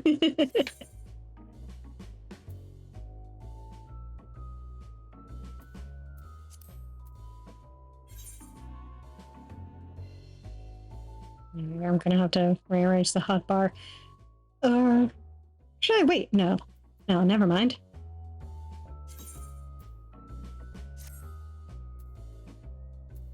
Oof. Oh, my accessories are not built for this.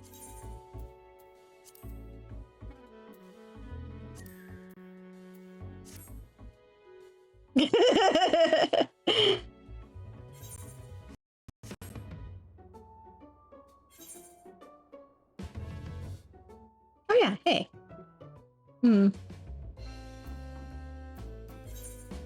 I might actually want to... I actually want to remove that. There we go.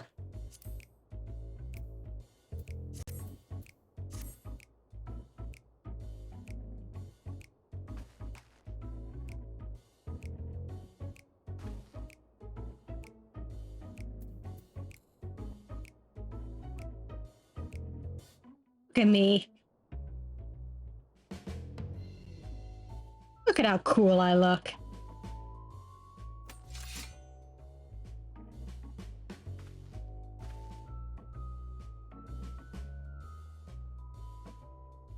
Look at that stance.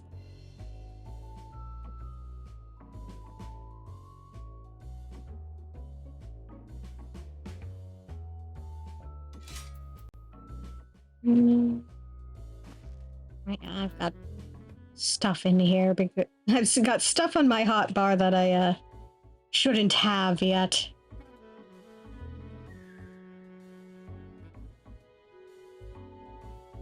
Right. How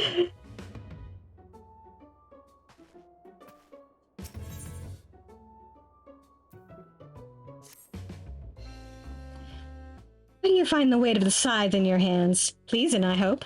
Now that we have a bit more in common, it's time we became better acquainted. What's the name of our newest reaper?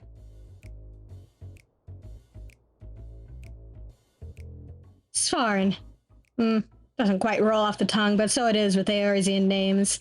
With every new one I learn, one more is forgotten. Well, technically it's not an Eorzean name, but that's neither here nor there. Yours can replace Gigi Leo. After our little conversation, I think he'll give us a wide berth. Any road, we have more worthwhile concerns than shifty merchants, namely getting you conversed well and proper in the tricks of our trade, and the best way to do that is through battle. One of the families having trouble with a particularly vexing fiend and has sent word asking for assistance. He goes by the name of Arnegus, and he's stationed out near Cutter's Cry. Not much of a fighter, but he's got a keen mind for trade and can find a needle in a stack of needles if need be. We'd best hurry before he ends up at the bottom of some monster's gullet.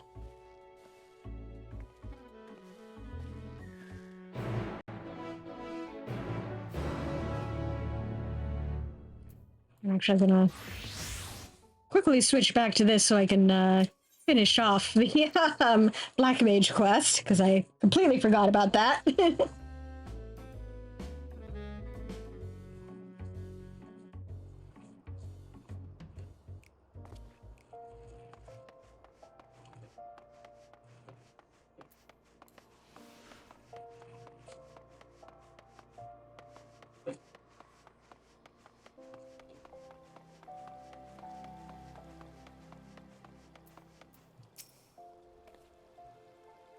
Welcome back, Spar. Once again, I must express my gratitude for all you have done, as well as my profound respect. You have mastered our art to a degree that few of us ever attain.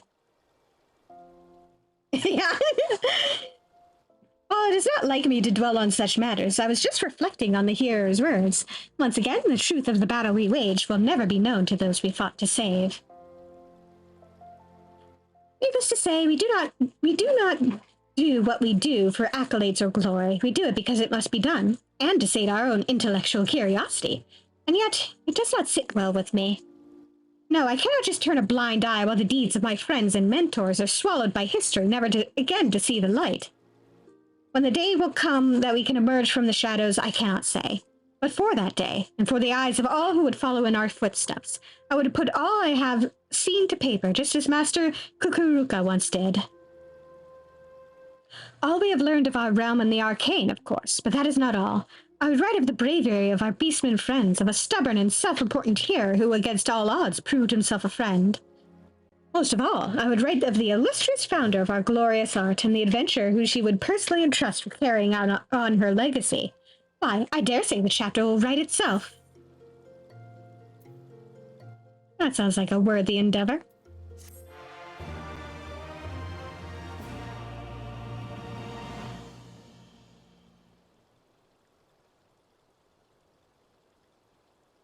Communing with the memory of Shitoto awakens new knowledge of black magic within you. Nice.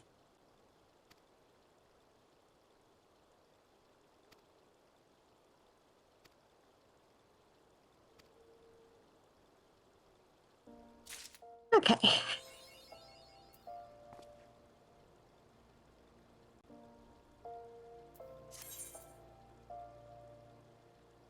Nice.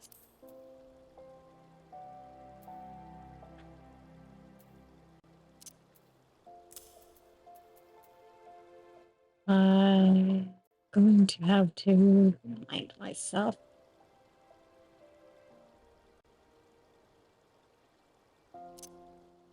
Actually, stick you down there for now. Actually, wait, no.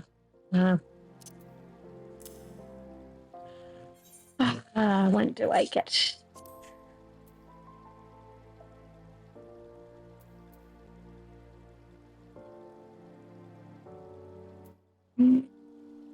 Okay. Yeah, I don't get that until level 80, so may as well stick with that. Actually, no. Yeah, no, stick it there. In 2 levels, I'm gonna get something to stick there anyway. Okay. After that's out of the way. Oh, come on. Stick you there. Track you out onto my hotbar.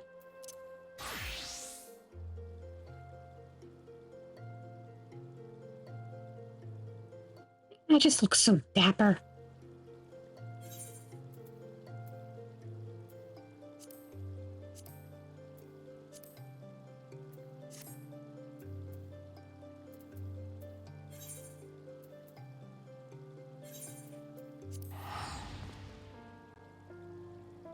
Laugh you.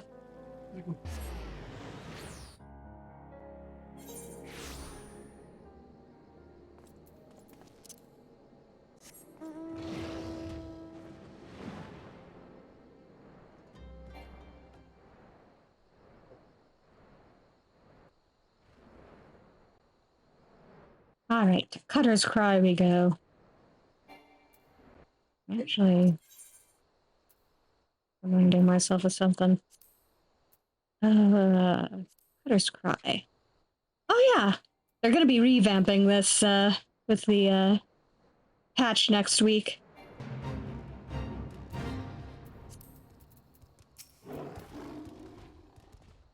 Svar, say hello to Arnegus. It's not his real name, of course. He's as Garlean as we come.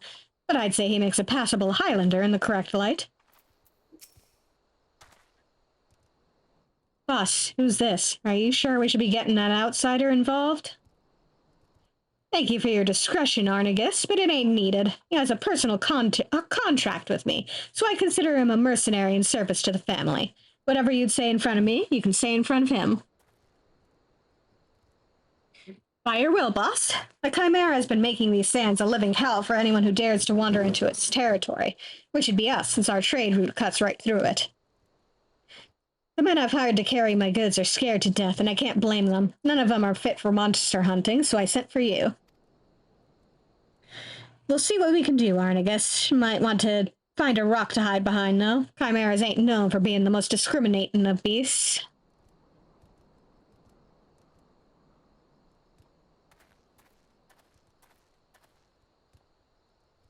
Time to put your new skills to good use, Svarin. You've learned all Reaper actions and traits to level 70. And I have also put traits, I have also put skills that I won't be learning until up to level 90 on there, because copied my hotbar from my main. Detailed descriptions can be viewed in the Actions and Traits window accessed under Character in the main menu, or by hitting P.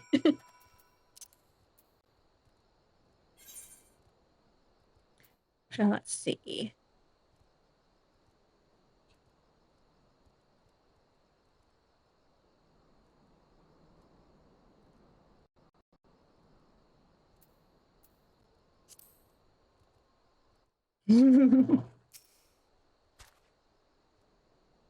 Ready, are we?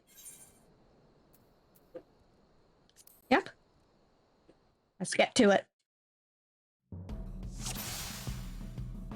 Give me a nice refresher.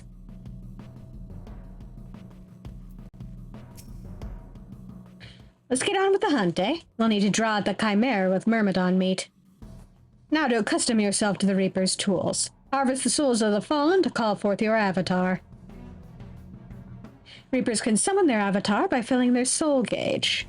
The soul gauge will fill when performing combos starting with Slice or when using skills such as Soul Slice. The best Reapers fight in tandem with their avatars. Let's see how you do.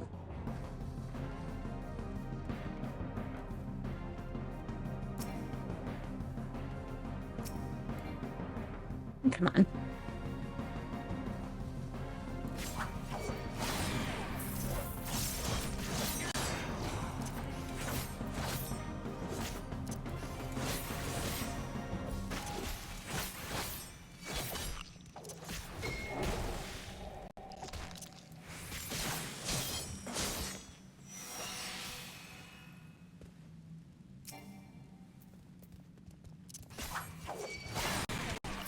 Yep.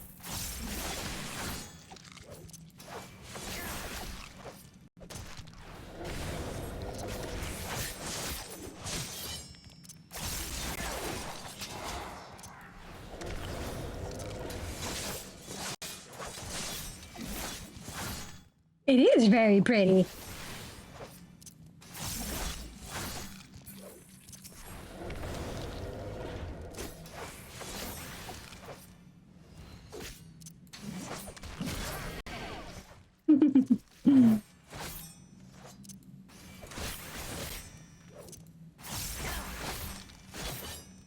Right, that's what I wanted.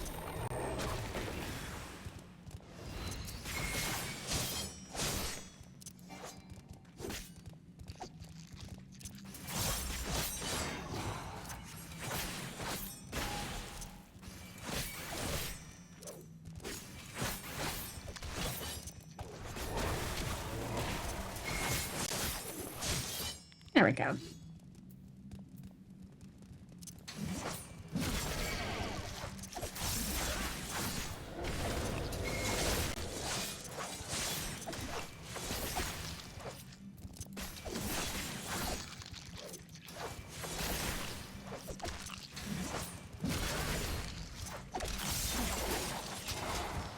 Yep, hello.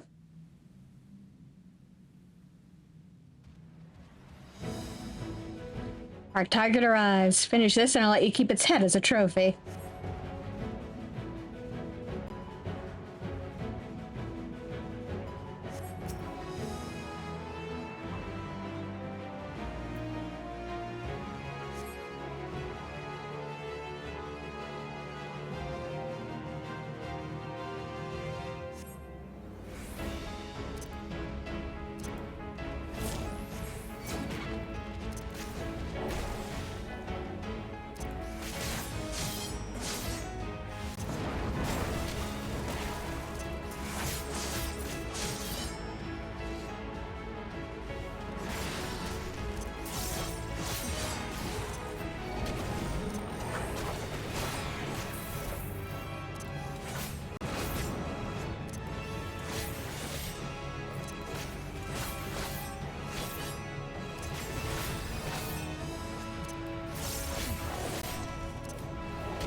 There we go.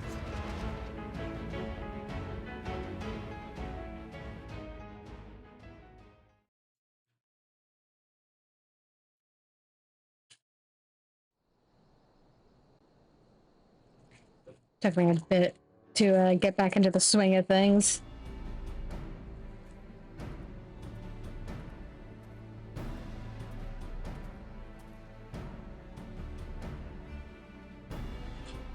Bloody impressive work, that. I knew there was something about you, but truth be told, I didn't expect you to make such clean work of that chimera. I reckon even I might be hard-pressed to match that display. Yeah, quite literally.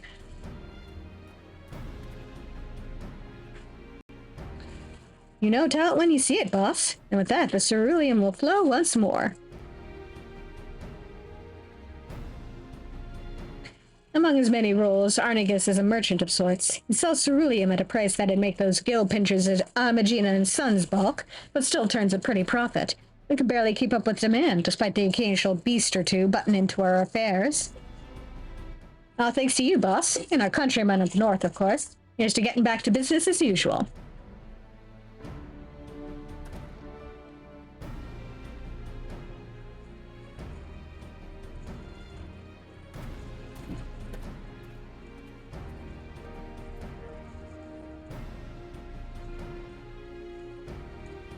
Ceruleum ain't easy to come by, as you well know.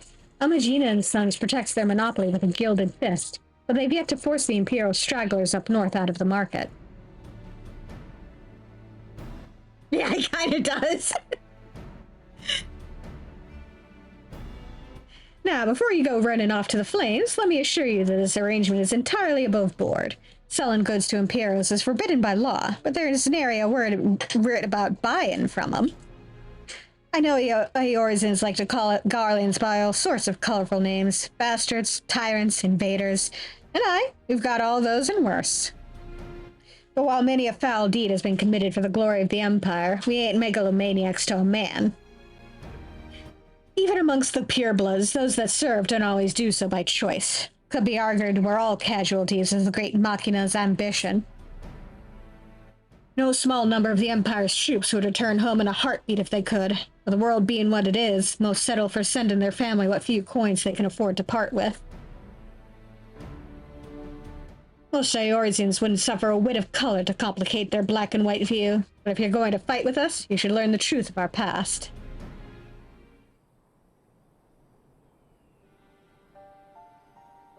Long ago, long before the Empire, our forebears lived in Locus Amoenus. Amoenus, down in southern Ilsabard. Not sure how to pronounce that, actually. With temperate climes and fertile earth, the land provided.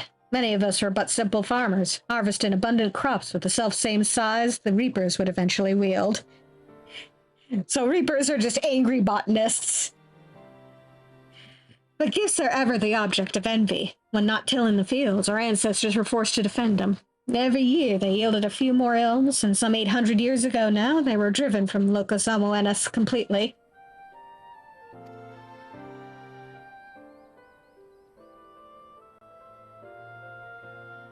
They fled north to the frozen region that would become Garlemald. Even there, they fought tooth and nail for the scant resources of that frigid land. From the fires of hardship were the first Magitech devices forged, and with innovation upon innovation, that humble group of farmers grew into an insatiable empire. But before that miraculous twist of fate, we were a dying breed, bereft not only of magic but of hope itself. With no natural advantages to speak of, our mere survival was in question.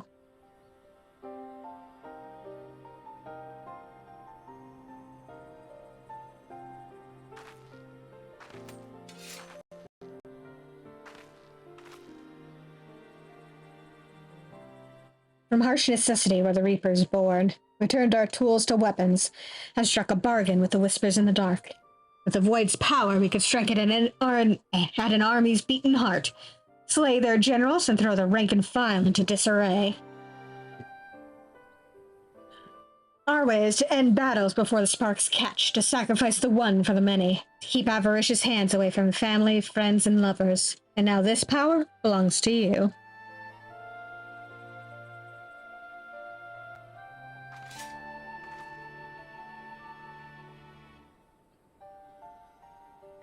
Remember our story. Remember what drives a man to turn to the void, and you'll not be led into deeper temptations.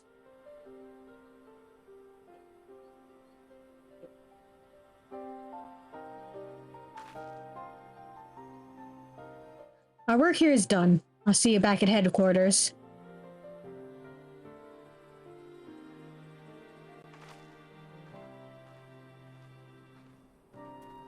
I'm gonna have to go shopping for appropriately leveled accessories.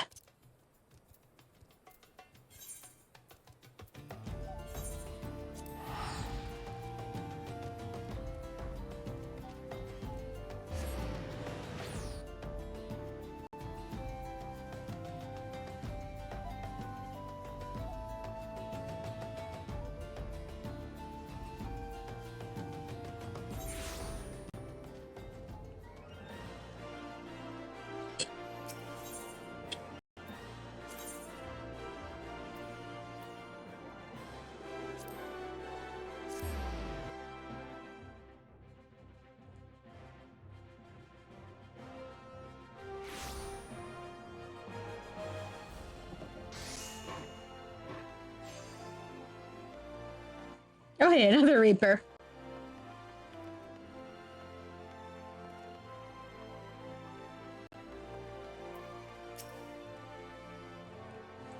Well, if it ain't sparring, you headed in? Yep.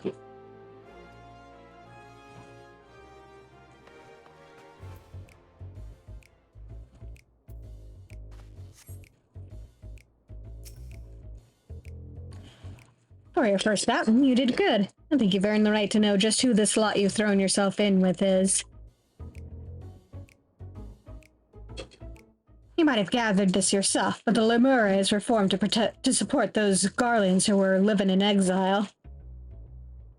Tain't easy to be far from home, let alone in a place where most would sooner gut you than offer a helping hand. Oft the only place to make a living is in the shadowy corners that lie outside the watchful gaze of the law. Now, I don't expect you to embrace us like brothers and sisters straight away, but know this, I do expect you to apply yourself to this job. In the meantime, I'll be working with the family to ascertain the whereabouts of our prey. I expect that size to be like an extension of your own body when next we speak.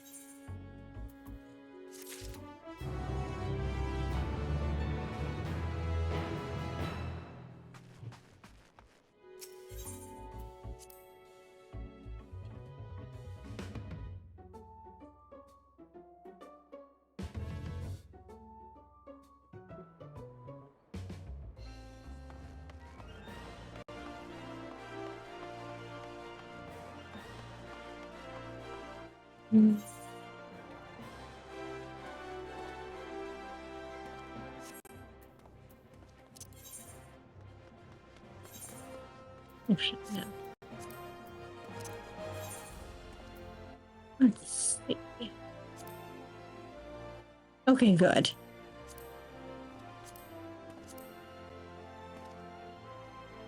Okay. I have a good enough item level that I should be able to get into the next dungeon when it comes up.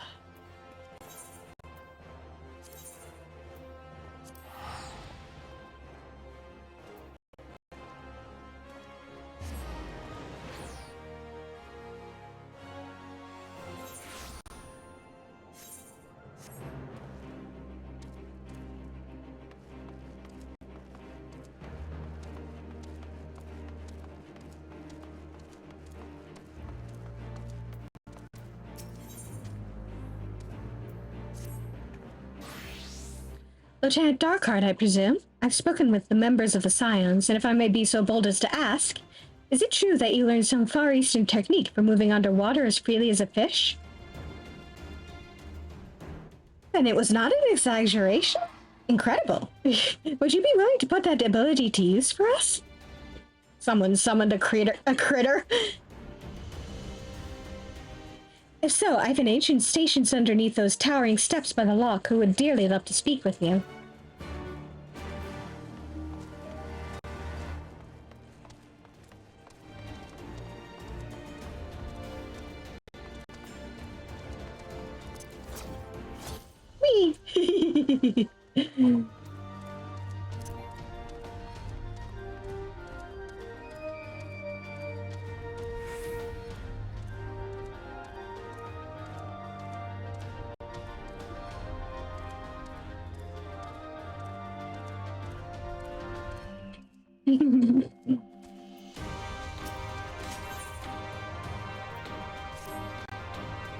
You're Svarn, aren't you? A famous soldier and adventurer?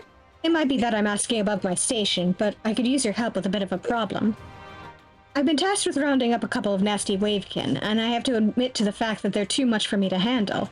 For a hero like you, however, I suspect they'd be not more than a spot of light exercise before breakfast. Have you seen those monstrous yabbies crawling about south of the White Isle? I have some large hemp sacks you can use to drag them back here. Just be sure to tire them out a bit beforehand. Any fight left in them, and they'll rip right through the sack with those spiky tails of theirs.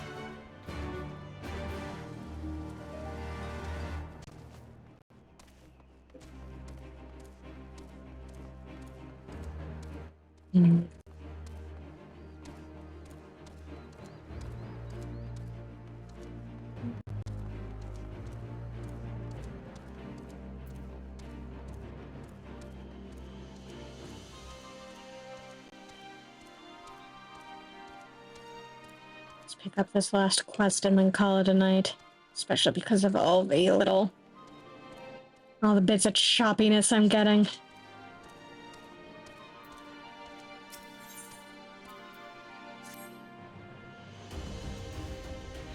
Right then, I must go to my men. I shall be leading the first charge through the breach. Then we shall head to the front.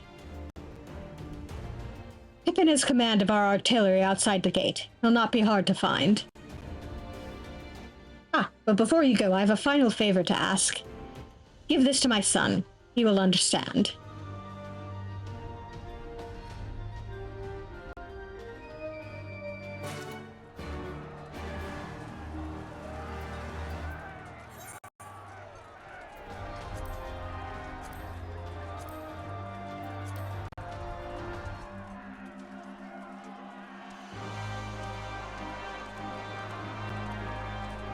Well, on that note, let's call it there for tonight. Thank you all for coming, and have a good evening, everybody.